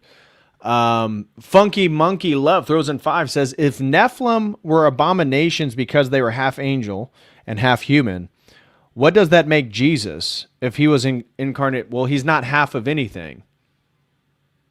That's a category error. Are Nephilim created? Okay, so they're created entities. Is the Logos created? No, the Logos is not created. It's begotten. The second person. So the idea that Jesus is half man, half God, that is the false Christology. He's fully God, fully man. It's two essences unified in one in hypostatization, one personhood. Okay? Fully God, fully man, both natures in one person. That's our theology. So he's not half man, half human. That's a errant Christology. It's a category error. You're comparing a created creature to, if you're Christian, an uncreated divine being, the second person of the Trinity. So I see what you're getting at, but the logic of the question doesn't work with the basics of theology. That's what I would say about that. But thank you, Funky Monkey, for the support. Gorilla Biscuits throws in 2 and another 2. Mr. Fist throws it. Do we just reach the goal? Oh, we reached the goal. Thank you guys so much. Mr. Fist throws in 2. Gorilla Biscuits threw in 2. And Gorilla Biscuits gifted a Codal Crew membership. Thank you so much, Gorilla Biscuits. And ZTBH throws in 10, says, God bless. We need to stay sharp. Crazy things are happening. You're doing the Lord's work. Well, thank you, brother. I appreciate that. God willing, God can use whatever I'm doing in a positive way. Okay, moving on here with the Iran war. This is a great little video to hear what the Iranian perspective is. So this is a Iranian academic. He's living outside of Iran, but Morandi has been doing tons of interviews. I'm not even telling you what to believe or to like the guy, but he's very much the sort of voice of Iran right now regarding this war. So I wanted to share a little bit just so you guys can get the Iranian perspective on things. But Iran is not a military superpower either, and we're seeing the vast majority of drones and missiles being shot down by air defenses. I mean, you know, surely Iran cannot win a military war and therefore has to go for some other kind of strategy in coming to a settlement. Iran will defeat the United States. Time will tell. And our drones that are being fired are very old drones. Our missiles that are being fired are very old missiles. They're expensive. And Americans are using up very expensive air defense systems. The Iranians know exactly what they're doing. We haven't even begun using our latest technology, and most of Iran's underground bases have not even been used yet. They have not even been opened up for operation. The Iranians have been planning for this day ever since the invasion of Iraq. They knew that at some point the Epstein regime will go after Iranians, and therefore they've been preparing themselves for many years. We are fighting for our homeland and our sovereignty and our independence. What percentage of Iran's missile stocks remain? The vast majority. Because after last year's war, it was estimated that Iran had used up around 40% of its missiles. Are you saying that was replenished in the last few months? Those numbers were always fake. Those numbers are provided by the Israeli regime to the media in order to convince foolish Americans that war against Iran is simple. This war was supposed to end in a day or two. The 12-day war was supposed to bring Iran down like a house of cards. That failed, this failed, and now the United States will have to pay the price. And if the United States escalates, that will mean that the most sensitive region in the world, the Persian Gulf, where a quarter of the world's energy comes from, everything could be destroyed. And if that happens, it doesn't even matter if the Strait of Hormuz is open or closed, because there will be no oil or gas, and there will be no tankers. For Iran, this is a fight for survival. For the United States, this is a war of choice. Isn't the truth, though, that a lot of Iranian people want to see this government toppled? We saw tens of thousands taking to the streets just weeks ago, and many thousands of people were killed by the security forces. So public opinion is divided on this. Don't believe your propaganda. That's silly. Well, I've already had an interview. I've already spoken with your colleague. Though the people who were killed, 3,117 people were killed, hundreds were police officers and people who were patrolling the streets as volunteers, and hundreds of others were ordinary people that were murdered by these militants and these terrorists who were using weapons to kill. In your country, if they kill a single police officer, there'll be outrage. Here they killed hundreds, including the volunteers. So this was no peaceful protest. And you know quite well, because I know you follow these things. In Iran, on February the 12th, we had millions of people on the streets of Tehran and tens of millions across the country rallying against the rioters. And on February the 11th, on the 47th anniversary of the revolution, we had millions of people again on the streets of Tehran and tens of millions across the country. And as we're speaking across the country, as we're speaking now, you have millions of people in the streets of Tehran under bombardment, and in other cities under bombardment, commemorating the martyr Ayatollah Khamenei. So, what about the competence, though, of your security apparatus? I mean, after the killing of the Ayatollah with so many senior figures, we have now seen that, again, the clerics have met in the Assembly of Experts building in Qom, and that has also been bombed. I mean, does it not strike you as very odd that senior Iranian figures are still meeting in known places where they can be targeted? No, no one was in that building. Why do you believe this nonsense? And senior military figures, except for in the office of the leader, a number of people who were killed, no one else was killed. And Ayatollah Khamenei said that I'm going to remain in my house because many people who are struggling cannot leave their homes. And I will stay here till the end because of these people. And he stayed, and he was martyred.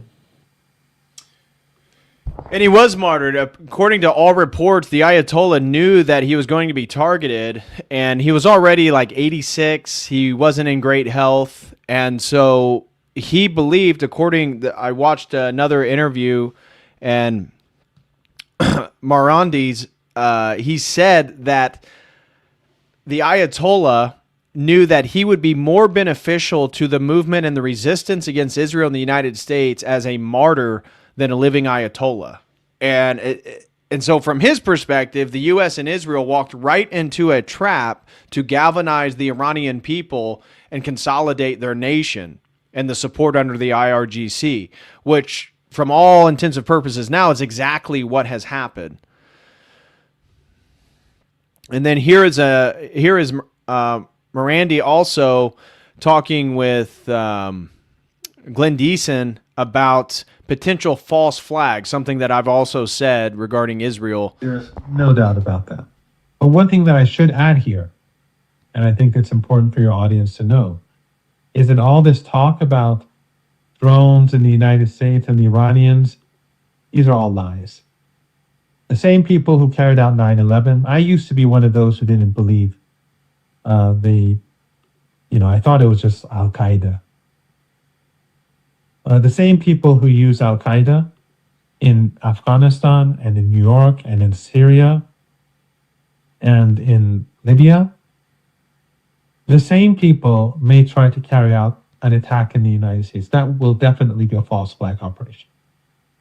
Now, did you catch what he said there? He said Al-Qaeda in Afghanistan and Libya, in New York. He's talking about that there's certain power players behind the scenes that used Al-Qaeda for the 9/11 terrorist attack. Again, getting into the fact that George Bush and Mossad and Israel knew ahead of. That's why Howard Lutnick was not at the 9/11, the World Trade Centers when the terrorist attack happens. Why Silverstein wasn't at the Trade Center, pulled out the insurance policy. All these Israelis, remember the dancing Jews? They're losing the war, the Zionists. And so they need something.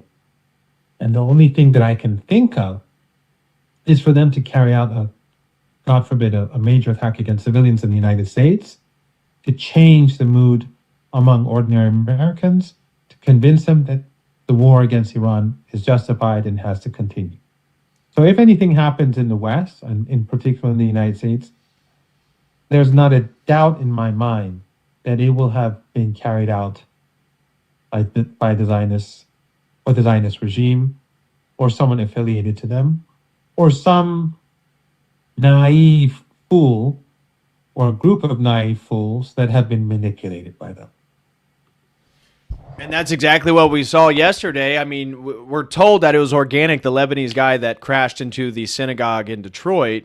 But as I highlighted, interestingly enough, 2 weeks before this terrorist attack, the FBI specifically went to that synagogue to do training events regarding a situation eerily similar to what happened.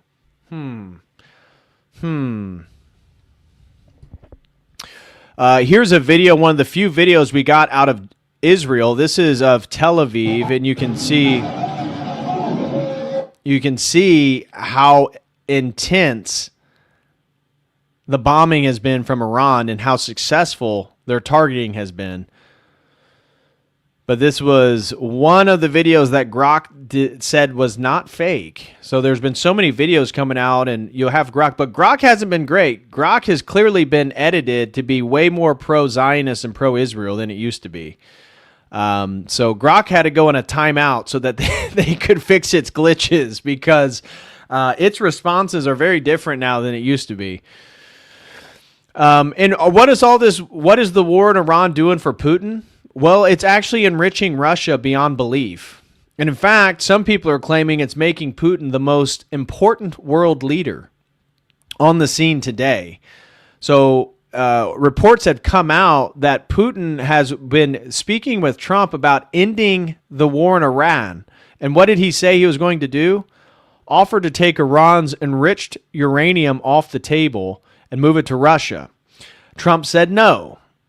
Putin has now made the offer 3 times before the June strikes, before this war and later this week. 3 times, 3 rejections, and the war continues. So Trump is preventing, again, because clearly the war is not about nuclear material, right? It's really not about nuclear weapons. If it was, why would we not just allow Russia to take it, since they already have more nuclear warheads than any other country in the world, and that they could store this material successfully, because we know that they can do that, and then Iran would no longer be a nuclear threat? Well, because that's not what it's about. This is an Israeli war to annihilate Iran so that they can expand their territory. And so Trump keeps declining. And this is saying that Putin, again, is possibly the most important man in the world right now, because China wants discounted oil from him. They're trying to pick up where Iran is falling short in the amount of oil that they get. They're trying to get from Russia now. India wants even more crude from him. Trump wants easing oil sanctions. Europe, and why does Trump want people to buy Russian oil? Because he wants the price of oil to stay low. He's worried about oil prices, and so that's why he gave India permission to buy Russian oil. But now he's talking about easing all the Russian sanctions on their oil, so more people, even Europe, can buy Russia's oil. Europe wants emergency gas. Gulf states want him to stay neutral, or at least not help Iran too much. Iran wants targeting intel and drone tips from him. Asia wants redirected LNG from him as Europe phases out. U.S. wants quietly imports more Russian energy indirectly, and Saudi Arabia wants stability and talks with him to balance the chaos. And so what has this war done? It's only empowered Putin and the Russians, for sure. Meanwhile, in the Oval Office in the United States, you get all the Zionist heretics together, and what do? We pray for your blessing and favor to rest upon him. We pray for wisdom from heaven to flood his heart, his mind, and the Lord, you will guide him in these challenging times that we're facing today.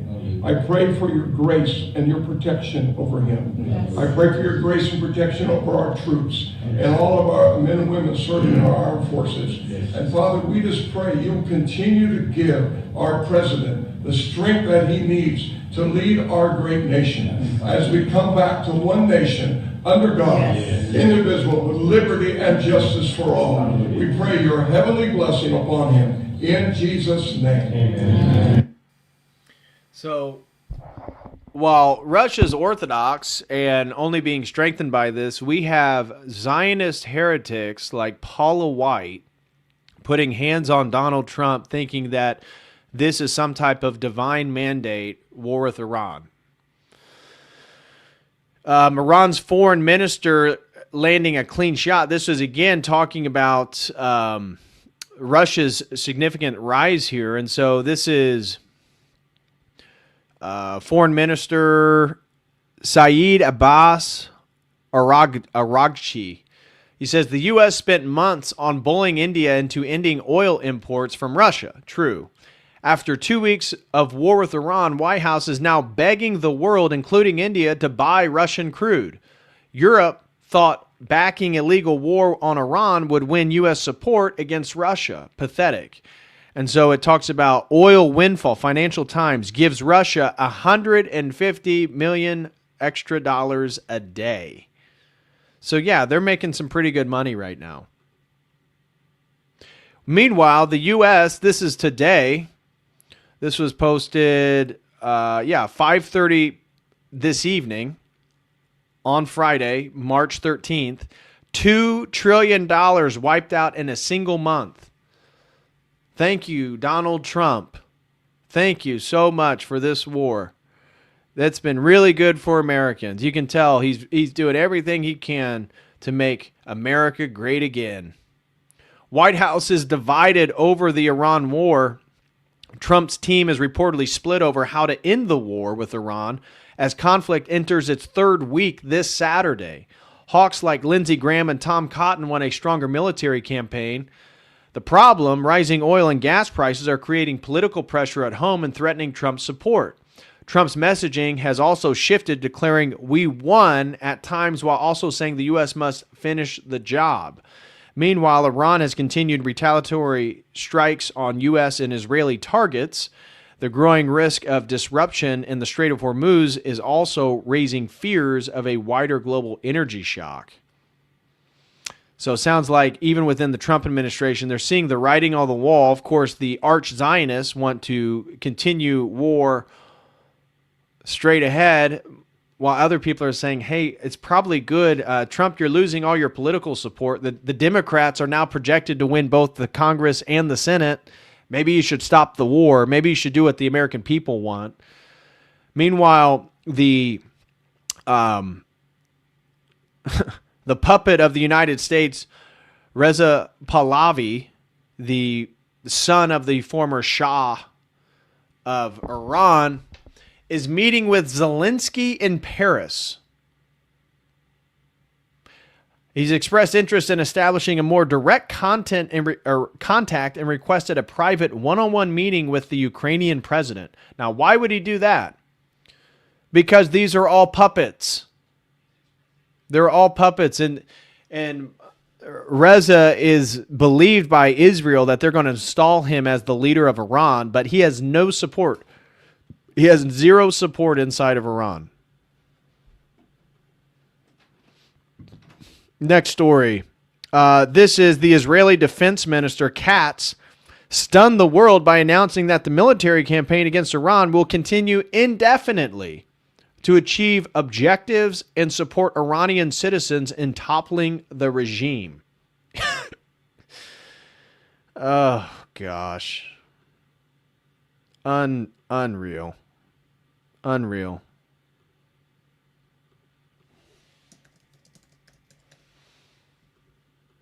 So I believe, is this translated? We will continue doing this also. Continue to act and crush the regime, as well as the strategic targets of this regime in Tehran and across Iran, day after day, target after target. We will continue doing this also to enable the Iranian people to rise up, take action, and topple this regime. In the end, this is something that depends on them. This operation, led by US President Donald Trump and Israeli Prime Minister Benjamin Netanyahu, who speak and coordinate daily, guiding and determining the policy, and carried out by you together with CENTCOM and the US military. This operation will continue without any time limit for as long as necessary until we achieve all the objectives and win the campaign. So, looks like this is another forever war, just as we speculated when the war began. Here is AIPAC. Apparently, according to Blumenthal, Max Blumenthal is claiming that AIPAC, he has insider information that they groomed Marco Rubio, which makes total sense. Admitting they groomed Marco Rubio and Mike Waltz from the beginning. They are our lifelines inside the administration. Check this out.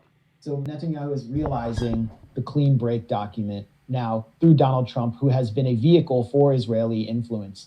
You know, I saw Donald Trump's first major rally when he became a viable presidential candidate. And many people won't remember this. It was right in front of the U.S. Capitol. And it wasn't a Donald Trump rally. Ted Cruz was there as well, but no one really cared.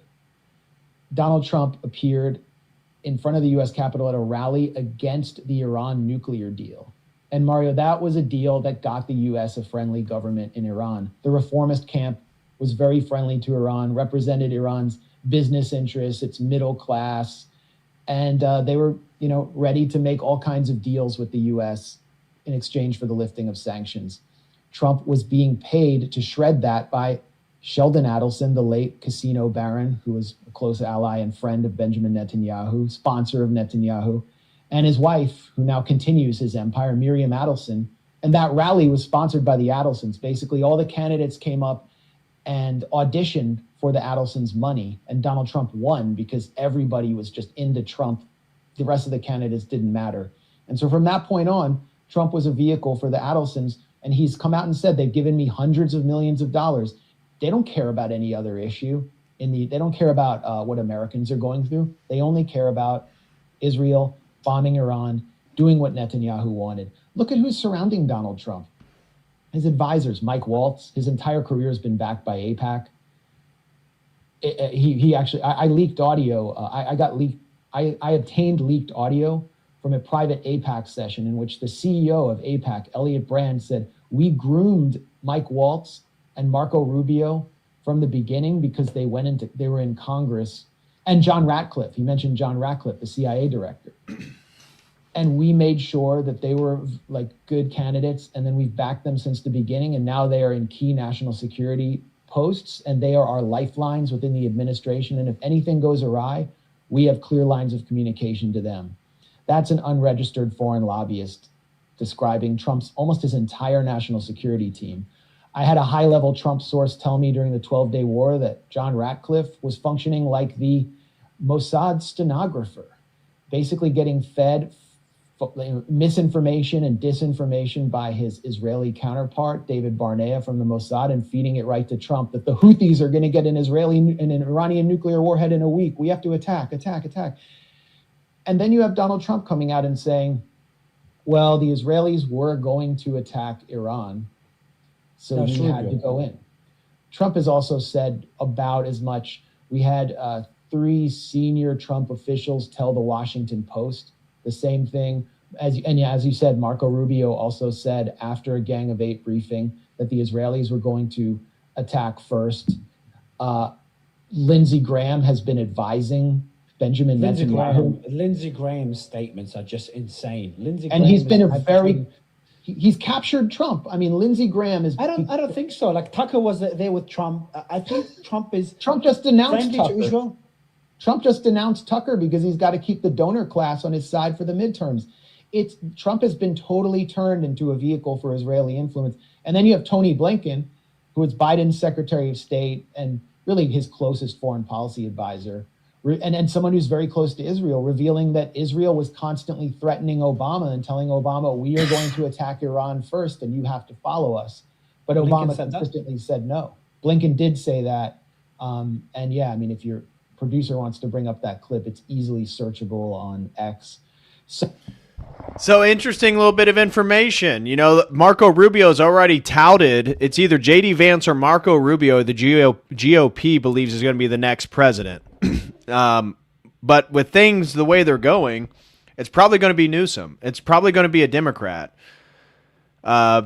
Because the support for the GOP is dwindling quickly. Now we're going to get into the horrors of Lindsey Graham here in just a second. ZTBH throws in 10 says, God bless. We need to stay sharp. Oh, yeah, we read this one. Catherine, thank you so much. Catherine throws in 10 says, thank you. Love your work. Well, thank you, Catherine. Really appreciate the support. Julie Uscan throws in 10 says, how does it play out when Americans begin getting drafted alongside the increasing amount of contentious objection? Well, who knows? That's why I think a domestic false flag is going to be incredibly important to get American support and galvanize American men to join the military to fight this war. So look what they did with 9/11. Look how high the morale in the United States and patriotism was on September 12th. Well, you can imagine they're going to try to do something similar like that. They're going to do something domestically to try to get people to go along with this war. That's what I believe. But yeah, are people going to fight back against the draft? Yeah, just like they did in Vietnam, right? That's what happened with Muhammad Ali. He was supposed to go to war. Cassius Clay ended up converting to Islam, had a religious objection, changed his name to Muhammad Ali, couldn't box for like 4 years. I think the same idea, the same sentiments is going to be like the Vietnam War. That Vietnam War was not popular amongst young people. But look, they had a draft. Look how many people end up going. So I would say it'd probably be something similar to that. ZTBH, welcome to the Codal Crew, along with Julia Skin. Thank you guys very much for joining the Codal Crew. John throws in 10, says, thank you, David, for all your hard work. Glory to God for all things. Absolutely. Glory to God for all things. Christ is King.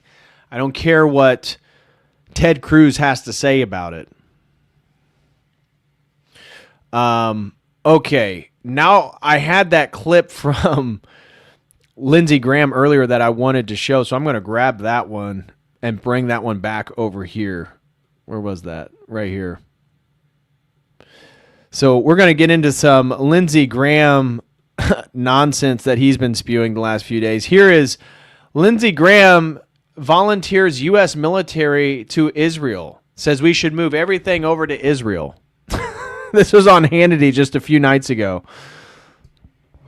This is their tipping point moment too. Just like the Middle East, Saudi Arabia, you decide now. UAE, decide now. Qatar, decide now. Because I'm a little sick and tired of the constant threading of needles. They wanted the Iranians stopped as much as the Israelis did. Absolutely. Truth be told. God bless Israel. All right. We should move all our stuff to Israel. Thank you. Senator Graham, thank you. We should move all our stuff to Israel. Now, did you guys ever hear about Lindsey Graham's ladybugs? Tell me in the chat. I need to know. Did you guys ever hear about Lindsey Graham's little ladybugs? Who knows what I'm talking about? I want to know who in the chat knows what I'm talking about. Organized Insanity says no. Who's heard of Lindsey Graham's ladybugs? Who knows what I'm talking about?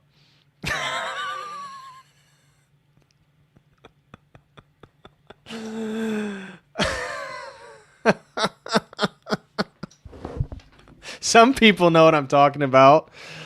Athenite knows what I'm talking about. Yes, Mr. Fist, it is. It is.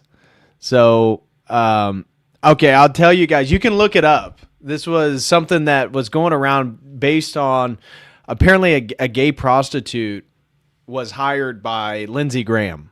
Okay, so if you have children around, this is not for them, okay? So apparently to this gay prostitute, he told a reporter that he was hired for an evening with Lindsey Graham. They went to the hotel room. He claimed that they showered, and when they went to go to the bedroom, Lindsey Graham was on all fours with his backside faced towards the gay prostitute, and he said that around his black eye, we'll put it that, he had all these like growths and moles and all this different stuff, and he told the guy, "Oh, don't worry about those. Those are just my little ladybugs." You guys can look it up online if you want.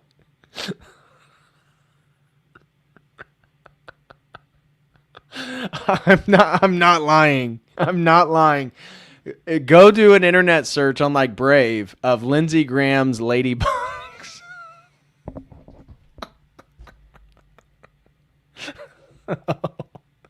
Now that's just foul. I'll never look at a ladybug the same. Oh. Mr. Fist says, what? I didn't need to know that knowledge. Any of it, it's cursed. KLW said, I'll never sleep.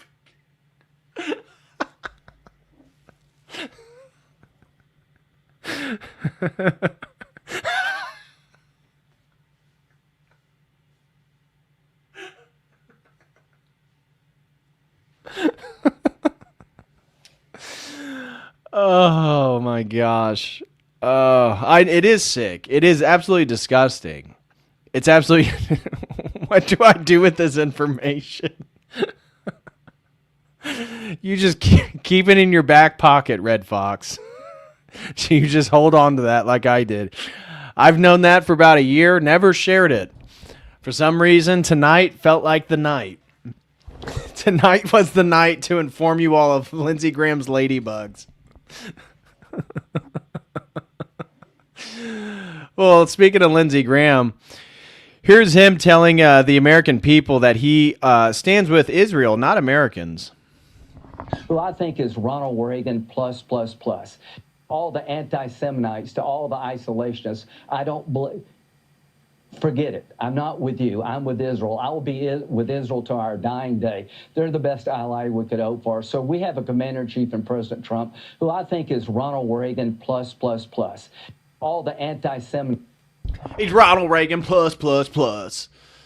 So typical Zionist shilling for Lindsey Graham. Here's him gleefully.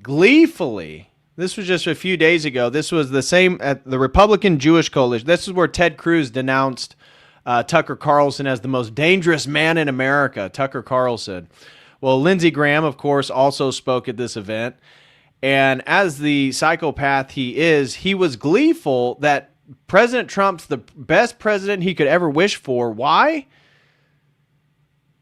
Because we're running out of bombs. He's bombing people so frequently, it's exciting Lindsey Graham. He's building a little tent in his pants every time Trump drops a bomb. So I just want to say, I feel good about the Republican Party. I feel good about where we're going as a nation. We're killing all the right people and we're cutting your taxes.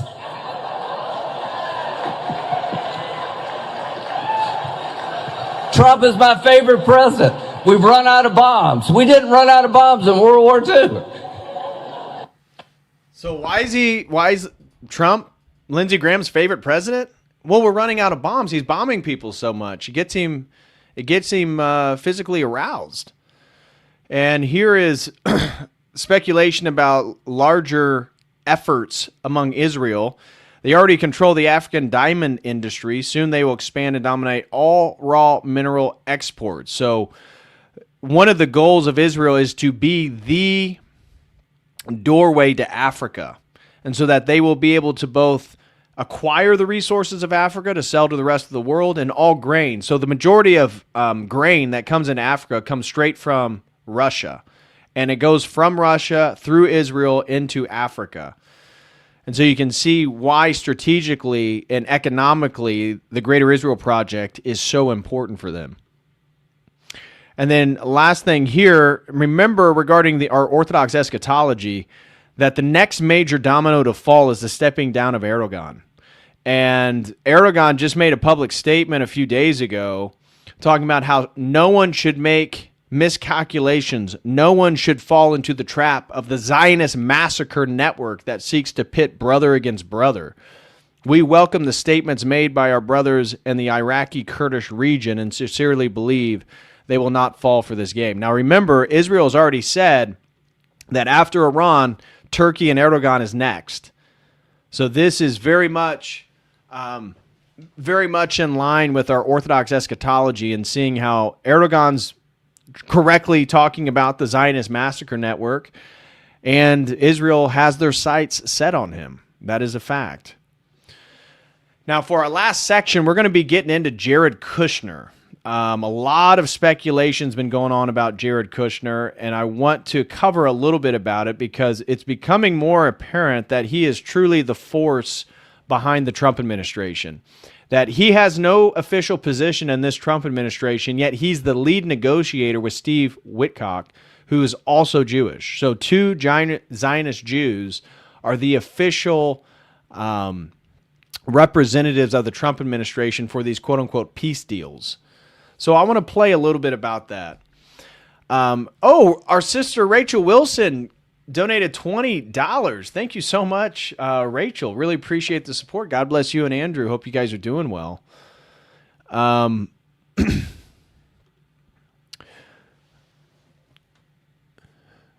Looks like they might already be setting up a false flag with the drones attacking California narrative. Yeah, I thought that too. So for those of you who didn't hear, the Trump administration contacted the state of California to warn them that there was a potential drone attack, Iranian drone attack on the coast of California, that Iran claimed that they wanted to target California. Now, not exactly how they're going to get all their drones there. According to Pete Hegseth, we've already drowned their whole Navy. So on what ship are they going to launch all these drones from? I don't know. But to your point, that's a perfect pretext for the United States to do its own, utilize its own technology, its own drones, claim it was the Iranians, and get further support for this war by Americans. So I could totally see that also happening. Okay. let's get into this this section now on Jared Kushner. It's very interesting. He is an individual everybody needs to keep their eyes on. So this is what Whitney Webb recently posted. A lot is being said lately about Jared Kushner as it relates to the Epstein case. This has to do with the Alexander brothers getting arrested, which I'll cover in just a second. It's important to consider that the Kushner family real estate business routinely fronts for others and doesn't use their own money for a lot of their real estate transactions. It is reminiscent of how Epstein, who was also involved in distressed New York real estate and regularly referred to as a property developer in the 1990s press reports, was often a conduit for other people's money. While Epstein was the focus of the criminal case for obvious reasons, he was a fixer for the billionaires whose money he managed. With these people, it's essential to follow the money to see who is pulling the strings. Several key Kushner real estate deals have seen the family serve as fronts for Andrew Farkas, with Farkas being the co-owner of the USVI Marina, from which women and girls were ferried to the island. Farkas should absolutely be investigated, but likely won't be because not only is he close to the Kushners, and arguably Trump as well, he is also a longtime money man and private sector employer of Andrew Cuomo, so Dems are unlikely to pursue him either. And this comes from an article talking about how Epstein tracked Jared Kushner in real time, security clearance flights, bailout attempts, chief of staff rumors, 18 documents forwarded. And you can see it says, whistleblower says Ivanka Jared got security clearance over experts' advice. Now, here is the relationship to these Alexander brothers. So you can see the Alexander brothers convicted of sex trafficking in Manhattan federal court. The Alexander brothers were high-profile Zionist real estate brokers. They also raped, drugged, and trafficked underage women. Jared Kushner invited them all to the White House ball and was good friends with them. This is the Epstein class. And so you could, where was the other one? Here's the one that I wanted to talk to you about. So this is going over the Alexander brothers. It says, Israeli real estate brokers who are mentioned in the Epstein files and have direct links to Jared Kushner have been convicted of sex trafficking. Oren, Alan, and Tal Alexander were found guilty on all 10 charges. Victims were drugged and transported across state lines before being physically restrained and sexually assaulted. Rep. Thomas Massey found the Alexander brothers in the Epstein files while the DOJ had redacted their last name. They're going to jail now, and they're going to be in jail for life. They got all 10 counts they were found guilty on. And why would the U.S. government redact their last names? Three wealthy brothers, including two of New York's top real estate brokers, were found guilty of sex trafficking charges on Monday. Oren, Tal, and Alon Alexander all faced allegations they lured women and girls to exclusive parties where they drugged and raped them. The brothers had each pleaded not guilty to all charges in an indictment alleging trafficking and other criminal conduct related to 7 victims. Over the course of a 6-week trial in Manhattan federal court, 11 women testified that one or more of the brothers sexually abused them. In his closing argument on March 3rd, prosecutor Andrew Jones said the brothers masqueraded as party boys, but really were predators. Defense lawyers acknowledged that the brothers had discussed sex among themselves in crass terms. However, they argued the sexual encounters at issue were consensual. Oren and Tal Alexander co-founded the luxury real estate brokerage Official, while brother Alon was an executive at a private security company. An attorney for Alon Alexander said they disagreed with the jury's verdict and planned to appeal. Attorneys for Oren and Tal did not immediately respond to a request for comment. And so I'm going to come back to Professor Jiang talking about it. But here, even the White House is admitting who told Trump that he needed to strike based on what Netanyahu called and said, hey, we're going. Well, it's Jared Kushner, of course. Iran, because he believes that Iran was going to strike U.S. targets within 7 days, and then he bumped that down later to 3 days. Where is he getting that? that's not the first time the president has said that he chose to launch Operation Epic Fury because he felt as though Iran was going to strike the United States and our assets in the region first. Again, I addressed this in the last briefing. This was a feeling the president had based on facts provided to him by his top negotiators who had been engaged with the Iranian regime in a good faith effort. The Iranian regime was lying, deceiving the United States of America, clearly trying to continue their nuclear program to create a bomb that would, of course, threaten the United States of America. Again, their ballistic missile arsenal, they were rapidly and aggressively increasing that by the month to a place where... But remember, they don't even have a warhead to reach the United States, which is speculated 10 to 20 years away. They would essentially build immunity for themselves where a future president or President Trump would not be able to launch this incredibly successful operation. And so the president, again, as I've reiterated and he has said, was not going to sit back and allow the Iranian regime to threaten or to attack the United States of America any longer. So they admit that it's Jared Kushner who told the president it was final, that Iran was going to attack. We better do something. And here is even Donald Trump saying the same thing. The situation was very quickly approaching the point of no return, and the United States found it intolerable, in my opinion, based on what Steve and Jared and Pete and others were telling me, Marco, so involved, that I thought that they were going to attack us. I thought they would, if we didn't do this at the time we did it, I think they had in mind to attack us. And which, according to both Russia and China, one of the military strategists that worked with Iran, they said they came up with an agreement that for no reason was Iran going to do a preemptive strike against Israel or America. And Russia and China highlighted that if you do that, you'll lose the moral high ground and the support from the rest of the world, that you must let Israel and America attack you first, which they did.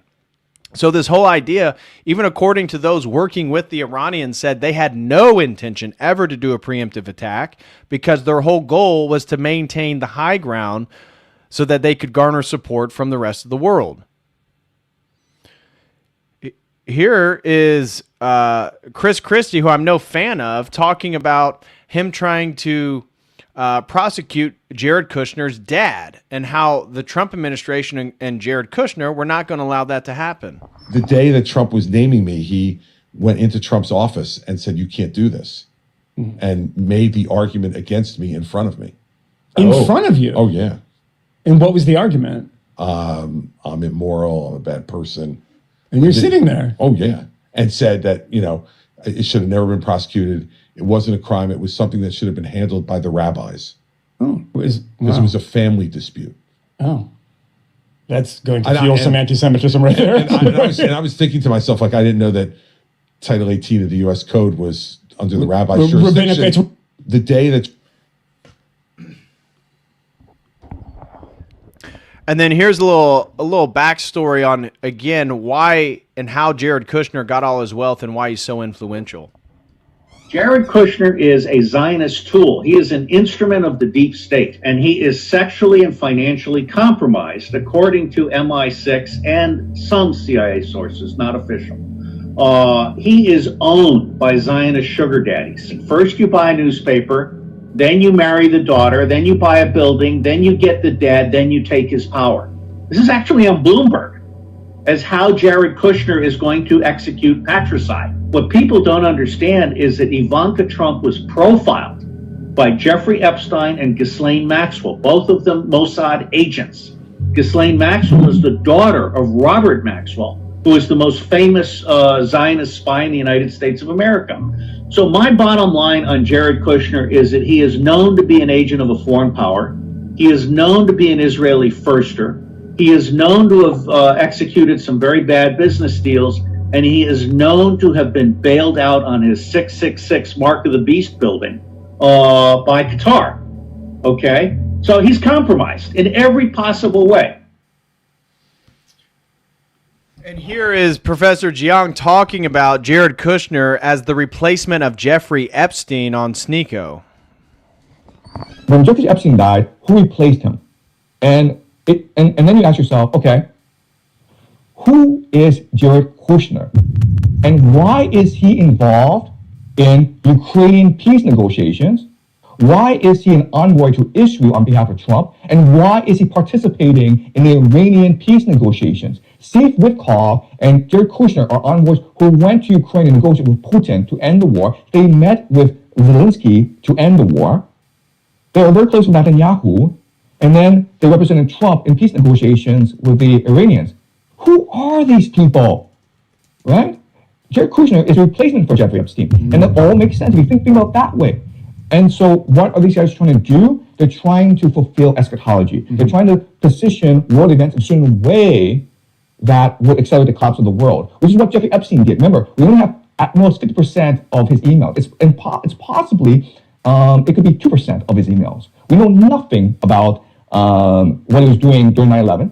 In fact, you may not know this, but Howard Lutnick, who was chairman of the firm. His firm was 600 dead, about 3,000 deaths. But miraculously, he wasn't there. He and his brother were not there. Right, and he's the current Secretary of Commerce under Trump today. Next door neighbors to Epstein. Epstein lived in Building 9. Howard Lutnick lived in Building 11. So right? Like, what a strange coincidence that is. 9/11, right? Yeah. So we can assume that there was involvement. Jeffrey Epstein was involved in 9/11. He was involved with Libya. He was involved with the 2008 great financial crisis. So this guy was clued in on all these geopolitical events. So who was this guy, and what was he doing? And if you think about it, it's very similar to what Jared Kushner is doing today, right? Where Jared Kushner is working in finance. He's got $2 billion from the Saudis, and now he's manipulating events in the Middle East. And again, the point is to bring about the end times, which is what Tucker Carlson talked about. Right. And we can't talk about this because Chabad Lubavitch is apparently a very sensitive topic. I watched Tucker Carlson's discussion, and he didn't really say anything. Okay, it was not that. It was just all publicly available information about Chabad Lubavitch, and he was attacked constantly online for just mentioning Chabad Lubavitch. Right. But if you want to understand how everything works, just go do an investigation about Chabad Lubavitch. Look at their eschatology. Yeah. Look at Rabbi Sneerson and what he did. There's a very famous video online of Rabbi Sneerson talking to Netanyahu. This is in the 1980s, guys. This is in the 1980s. And Sneerson's like, the Messiah. We have to bring him back. It's actually from the 1990s, not the 80s. But yeah, it was when Benjamin Netanyahu was first becoming prime minister of Israel. The Chabad leader, Rabbi Sneerson, was telling him, I played this in the last video, the last war update. You can watch the video where he's telling Netanyahu, you're doing good work, but the Messiah is not here. The Messiah needs to come here. There's more work to do. There's more hours left in the day. We need to make sure that we need to hasten the arrival of the Messiah as soon as possible.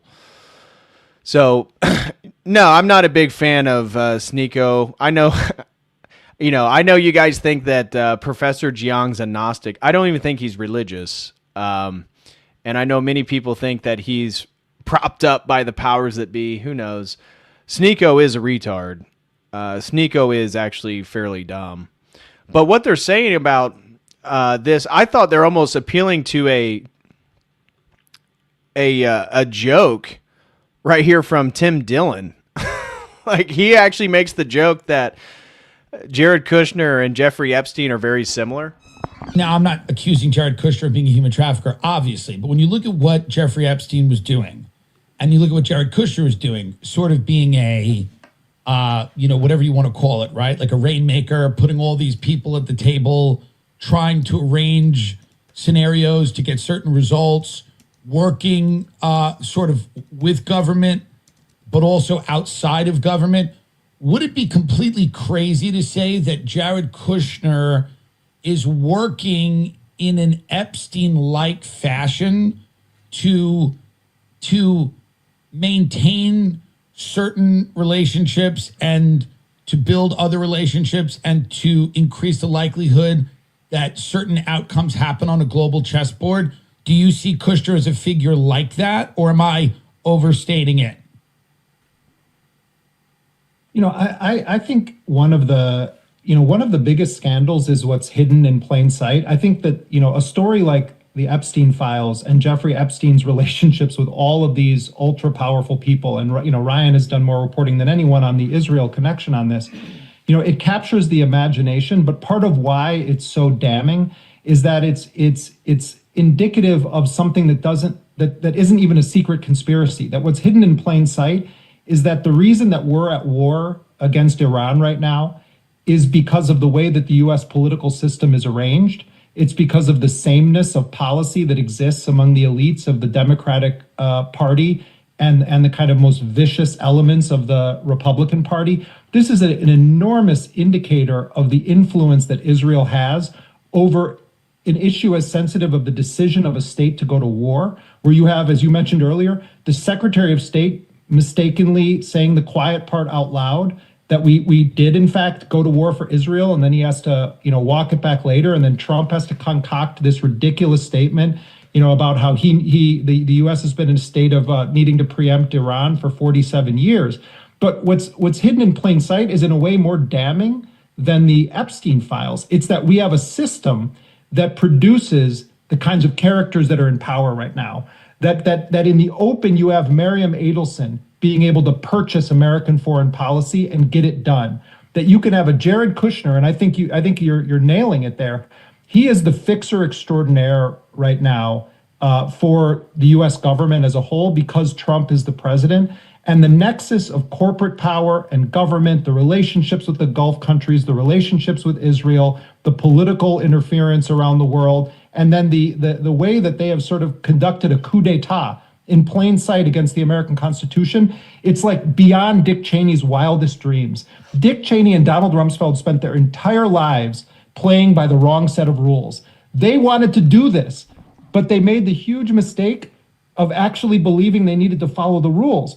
Trump has shattered that illusion, and you don't have to read an Epstein file to see it. It's hidden. It's hidden nowhere anymore. It's just out in the open. And what do we have as an opposition? Hakeem Jeffries, Chuck Schumer. What are they doing? Right. Trump laughs at them. Trump's running the deck on these people. Well, they're all on the same team. Remember, didn't Trump say that he went to like Chuck Schumer's daughter's wedding or something? Like they're all on the same team.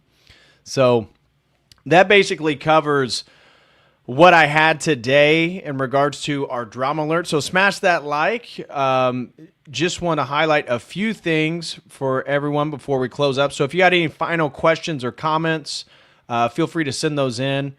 I want to encourage everyone, if you've been liking my stuff on the war, we're doing a private men's meeting this coming Tuesday. It's a think tank on all things eschatology and the war with Iran. You can join that if you would like by signing up over at the Logos Academy. Again, it's a men's only community. Sorry, ladies. But if you'd like, we're this coming Tuesday, what would it be? That would be March 16th. March 16th, we're going to, or no, I'm sorry, March 17th. That's St. Patrick's Day. Well, I got to do a stream on St. Patrick's Day. I may do a stream on Celtic Saints. What do you guys think I should do on St. Patrick's Day? I've already covered St. Patrick multiple times. We could do Celtic Saints. We could do the conversion of the Celts. We could do the history of the Celts. I think maybe just looking at Orthodox Saints. We may do that early on the morning Tuesday because the meeting's at 7 o'clock p.m. Eastern Standard Time. So if you want to get access to all our meetings, of course, we're doing the Orthodox Survival course, but this Tuesday is going to be specifically about things you can't say on YouTube, talking about eschatology, the war with Iran. So join us if you'd be interested in that. Also, if anybody wants to sponsor a stream, next stream is going to be a sponsored stream on CERN and the God Particle. You can sign up right there, and I can contact you and let me know what the details are on what you had in mind. And also, if you'd be interested in getting a author signed copy of my book, you can do so at this link right here over at davidpatrickcarey.com. Would greatly appreciate that. And then, of course, if you're looking for peptides, use promo code COTEL, C-O-T-E-L.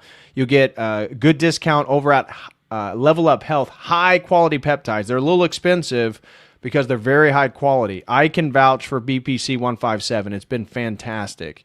But use promo code COTEL over at Level Up Health or Orthodox Depot if you're in the market for icons, prayer ropes, incense lamps, whatever it may be, Christian flags, Orthodox study Bibles. Use promo code COTEL, C-O-T-E-L, over at orthodoxdepot.com.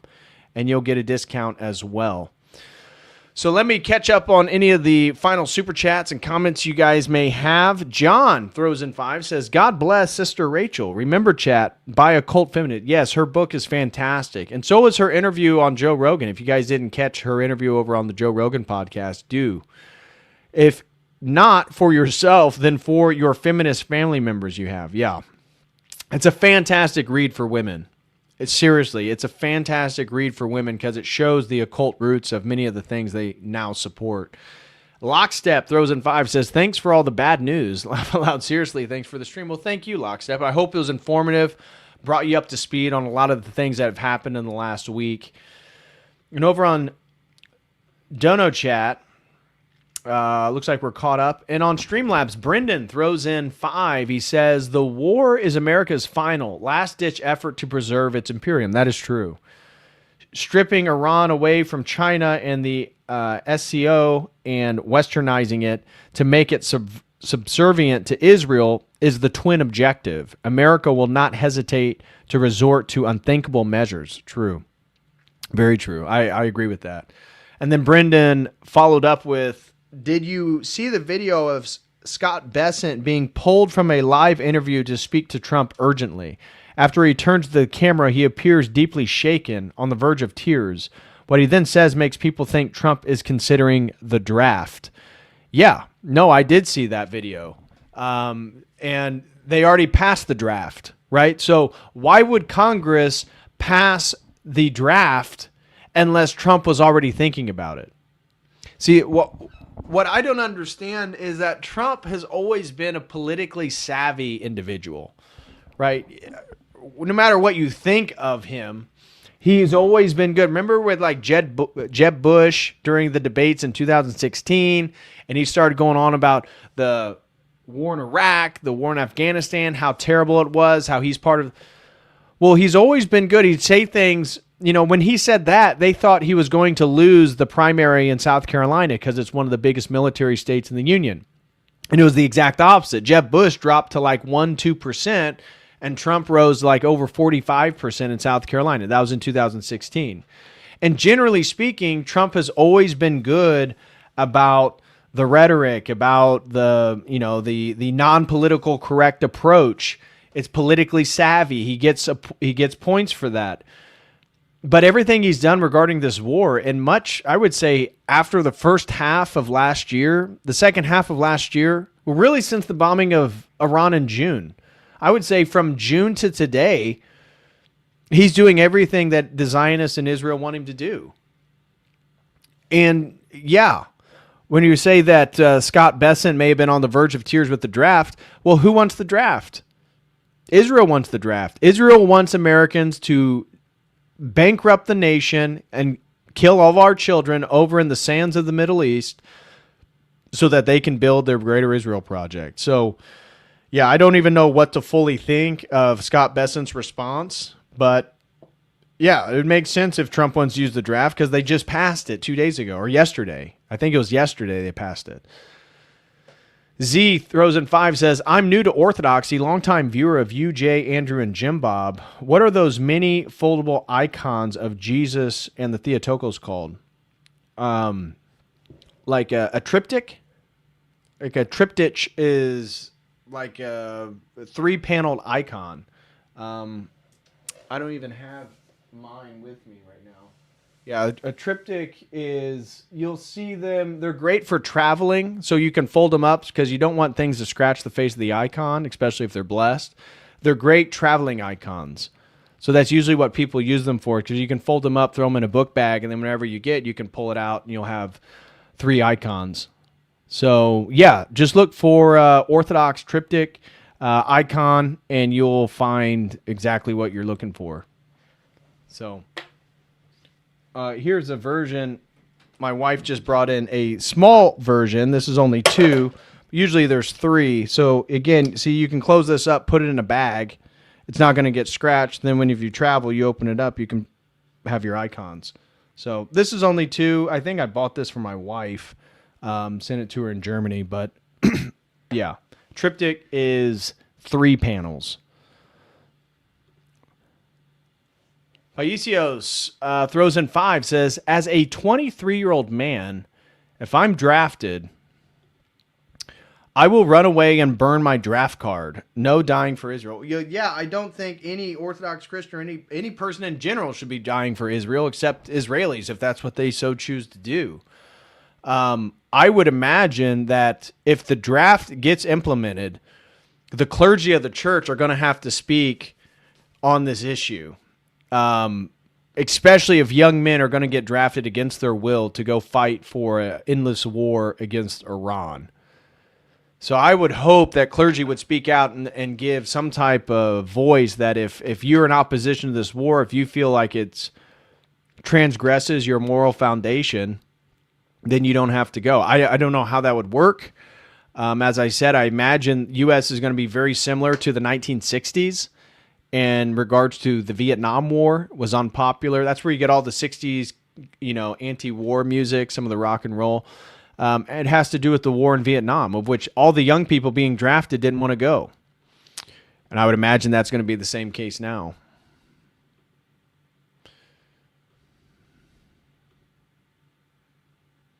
Vigo says, if we're being drafted into an army of Antichrist, then I dare say draft dodging is obligatory. Yeah, I agree.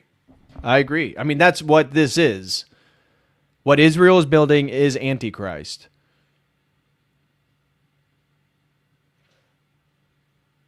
So it's coming, guys. It's already here. They just passed the draft. It's coming.